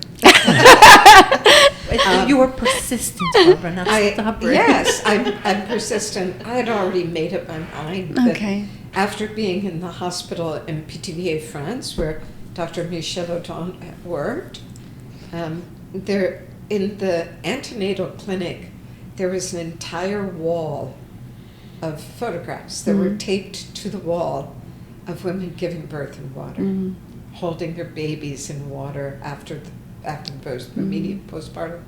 And as I looked at that, I was weeping, and I had done research. There wasn't one single article that was available in the library about birth and water. But they found the librarian pulled everything and put out requests. This was a medical library. And she found one article that was published in 1805 in a French medical journal. And then Dr. Michel Audin published his in 1983 about the first 100 water births. But, without computers, a published article, it would take, to reach an OB's desk, would take 17 years. Yeah. if you weren't looking for it, if you weren't going to the library and pulling the cards, you wouldn't be able to find it. Nothing. It would be 17 to 20 years before it would be in medical school. So when he threatened to have me arrested, I thought, wow, this is, after what I saw, it just was an inappropriate response. Yeah. And I went home and put everything together and had a beautiful water birth in my bedroom with a midwife. And I turned to that midwife within 10 minutes after birth and I said, oh my God, this was so easy. I have to tell every woman on the planet. Yeah. And I haven't stopped talking since that night. And I've seen that reaction so many times where this one particular, you met her at one of these last sessions at Faki with the moms. She said, the moment I gave birth, I looked at Carrie and she was like, what's the big deal? Why is everybody always, so scared of this? This was amazing. And she's like, the power that I felt when I released the baby, and she said release. Yeah. It was such a release. She's like, and her mom was in the room, her husband was in the room, they were in the corner turning white, but they're like, our lives have changed, not just for her and her family, but everybody that they know that she doesn't stop talking about it. She does not stop talking about it. And by the way, that doctor did send people to my house 3 weeks after birth to have me arrested.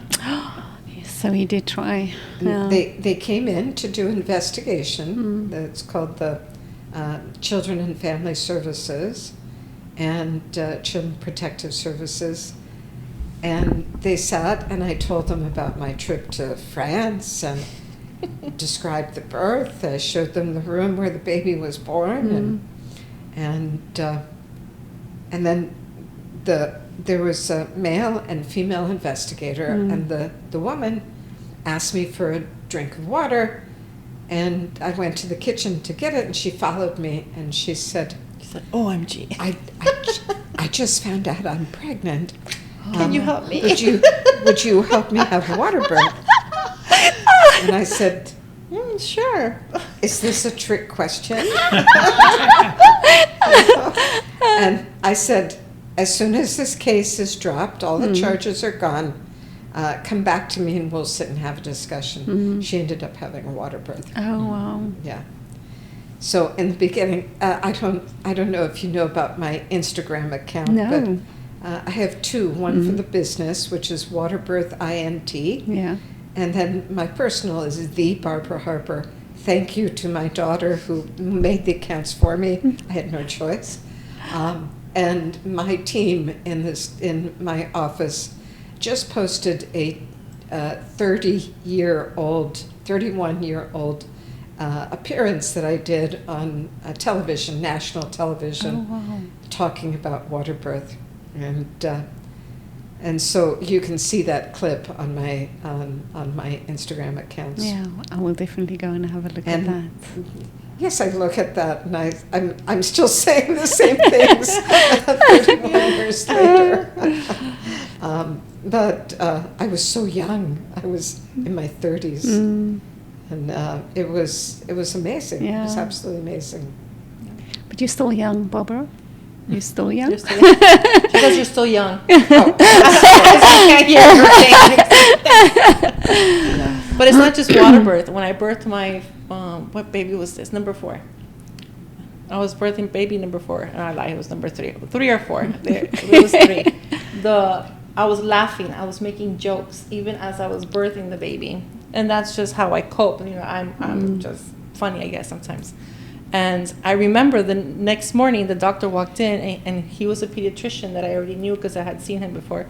He goes, oh my gosh, it's you. I need to stop it immediately. They have called child services on you to make sure that they do any possible drug test. And they were going to take. Laughing. Yes, they had started to physically remove the baby from me until the investigation was finalized to make sure that I wasn't somebody that was intoxicated with drugs, or because I was just not a normal person at birth. And I was just like, okay. And then he's like, but he knew who I was. He's like, this is a responsible mother. I've seen her often. let's stop the process, because this was something that they were going to do. Take away my children until they figured out if I was capable of taking care of them. Wow. Just because I was laughing at a childbirth. So was this a home birth? No, it was at a hospital. It was the hospital staff. Oh. Well, there's a whole medical kidnapping thing. We're not going to get into that. It's a whole other conversation. No. In the U.S. especially. No, but that's a whole 3-hour conversation that we're not going to get into now. But that's essentially what was happening. So the next book that I'm actually working Yes. on is called The Comprehensive Guide to Waterbirth. Okay. The subtitle is 40 Years of Clinical Practice and Research Evidence. So it's everything that anyone would want to know. And it's a specialized book, but my seminars, as we started to talk about earlier, they don't just teach waterbirth. Yeah. I think the pool was given to us as a gift so that we could see what normal birth looked like, Yeah.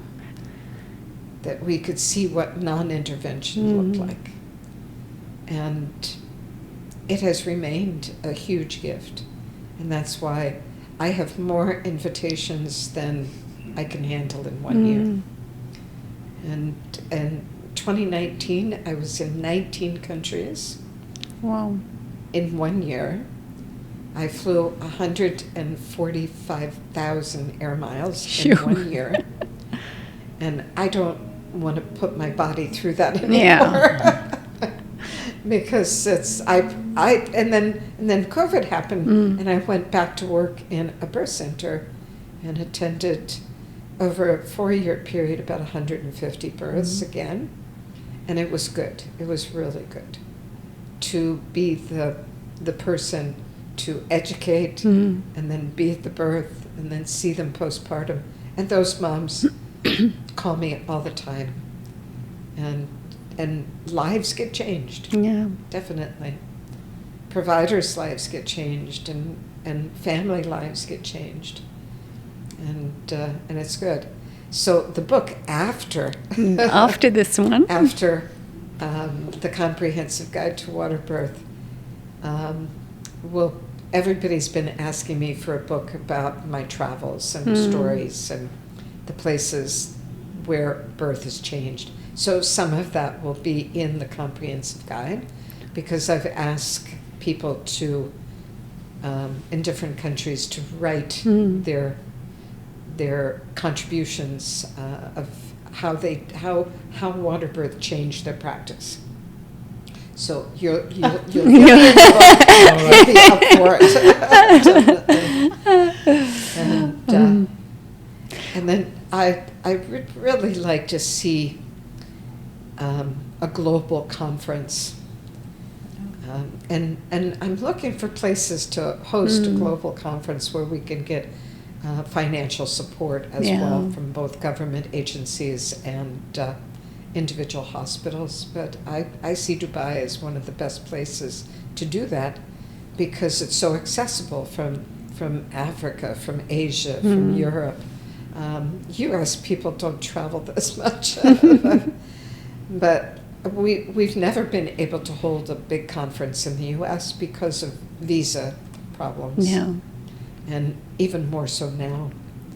So maybe just maybe we'll be able to do a conference in the UAE. It's not maybe, the conversation started. It's in the works. It's going to happen. I can talked about it already feel it in the airwaves. Yeah. It's a lot of synchronicities. It's a lot of people wanting to do the same thing. So it's going to happen. Exactly. I have doctors requesting. I hosted a conference 2007 in Portland, Oregon. We rented the Oregon Convention Center. We ended up with about 450 doctors and midwives from around the world. I hired amazing teachers from Australia, from South Africa, from Europe, and we discussed every aspect of birth, hormones and water birth and gentle birth and vaccinations and everything. And we did an open weekend for the public to come to a convention display, booths and things like that, and listen to short lectures, 15, 20 minutes from each of the experts. And we had 11,000 men and women show up. Oh, 11,000 sure. in a 3-day period walked through the conventions. And that just shows you the need for this. One of the doctors that I worked with in Portland, Oregon, Dr. Duncan Nielsen, was a perinatologist for a big hospital system. They had 11 hospitals. And there was an investigation over a baby that had died after a water birth. But the case was that the baby was born very gently, but never took its first breath. Yeah. Just didn't breathe. And was resuscitated, was transported, bagged and masked, put on a ventilator. And they had a perinatal, we called it a perinatal review, after the child was taken off the ventilator. And it was about a month later. And the pediatric neurologist said, well, the evidence from the brain scan was that the baby had had a stroke in utero, and the respiratory center was destroyed. Yeah. And it never would have breathed in hospital, home, no matter where it was. And he made this testimony. He said it was a really good thing that the mother labored and gave birth in water, because if she hadn't had such a gentle birth experience, the baby probably would have died sooner in utero, and it would have been a stillbirth. Yeah. And the head of perinatology, Duncan Nielsen, stood up and said, we should be offering water birth in the hospital, because we don't, women have to seek it outside of the hospital. So let's make an effort to integrate it in all 11 of our hospitals. And he was true to his word and did that. And to this day, you go to any of those hospitals in Portland, Oregon, or Southern Washington State, and they're still offering water births there. Sure. So it was such a revealing experience. And he said, on your way out of the hospital, I want you to look at the sign at the entrance of the hospital. It was a big sign that was a plaque, and it said, the purpose of this hospital is to serve the public. Let's give the public what they want. Otherwise, we're not serving them. And if more hospital directors 100% had that, then water birth would be everywhere. Everywhere. It's not going to happen in my lifetime, but maybe yours. Well, Barbara, the work that you do, I think it's life-changing. If I can ask you one question, if you have a magic wand and you can change one thing in humanity, what would that be?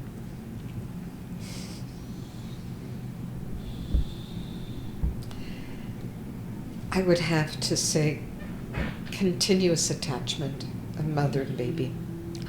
No matter how the birth was done, whether it's cesarean, water birth, bed birth, toilet birth, floor birth, squatting, upright. But baby goes to the sanctuary and stays there. Yeah. I've got tears in my eyes. Absolutely. I think, as we all parents and as a mother, I think that is what we wish for, right? And to be able to have that connection. But as you said, rightfully so, it starts from birth. Babies are built to connect. Their brain is wired for connection. And if it doesn't happen, something's wrong. Yeah. So let's make it happen. Yeah.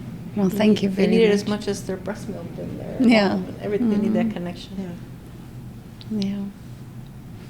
Thank you for this opportunity. No, thank you so much for being here. It's really an honor to have you, and hopefully we can work on the amazing conference that needs to come and develop. Maybe so. See, you've got your first sponsor. Yeah, let's make it happen. Yeah, The magical mystery It's birth true. revolution. Exactly. Yeah, and I think it's a bigger message. It's not only about Waterbirth. I think it's absolutely, talking to you now, I fully understand. Before that time, I don't think I understood. It's a bigger message. It's actually a message for humanity, not only for the Yeah. pregnant mom and birth. You would cry with me if you could read some of the comments that I get about the conferences that I teach. One just recently came in. We do have an online 12-hour certification for Waterbirth because I can't be in every place at Yeah. the same time. And a doctor from India finished her session, and she wrote, let me think what she said. Oh, I was very surprised that as I watched your concluding thoughts, I couldn't stop crying. And no one has ever asked me to look at my hands and see them, that these hands are miracle makers. That how I treat the women in my practice can change their lives. Yeah. No one's ever said that to me. Thank you so much for everything that I learned, and I am dedicated to knowing more all Yeah. the time. And so I sat there and read it, on my phone, and I'm like, I can imagine. and it's that's what keeps me working. That's what keeps me getting Yeah. on planes for 22 Yeah. hours and coming to hospitals. So this week is hospital in Ajman, Oh, okay. at Thumbee University Hospital, Yeah. and I feel just very privileged to have been invited, and of course Carrie insisted on it. So, and this was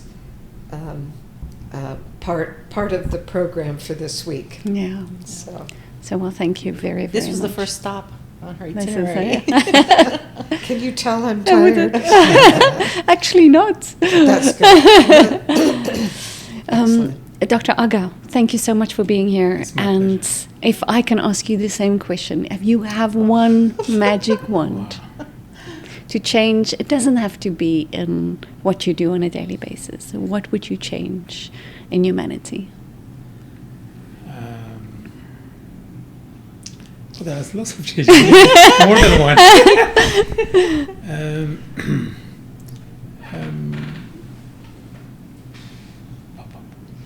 So I think as much as possible back to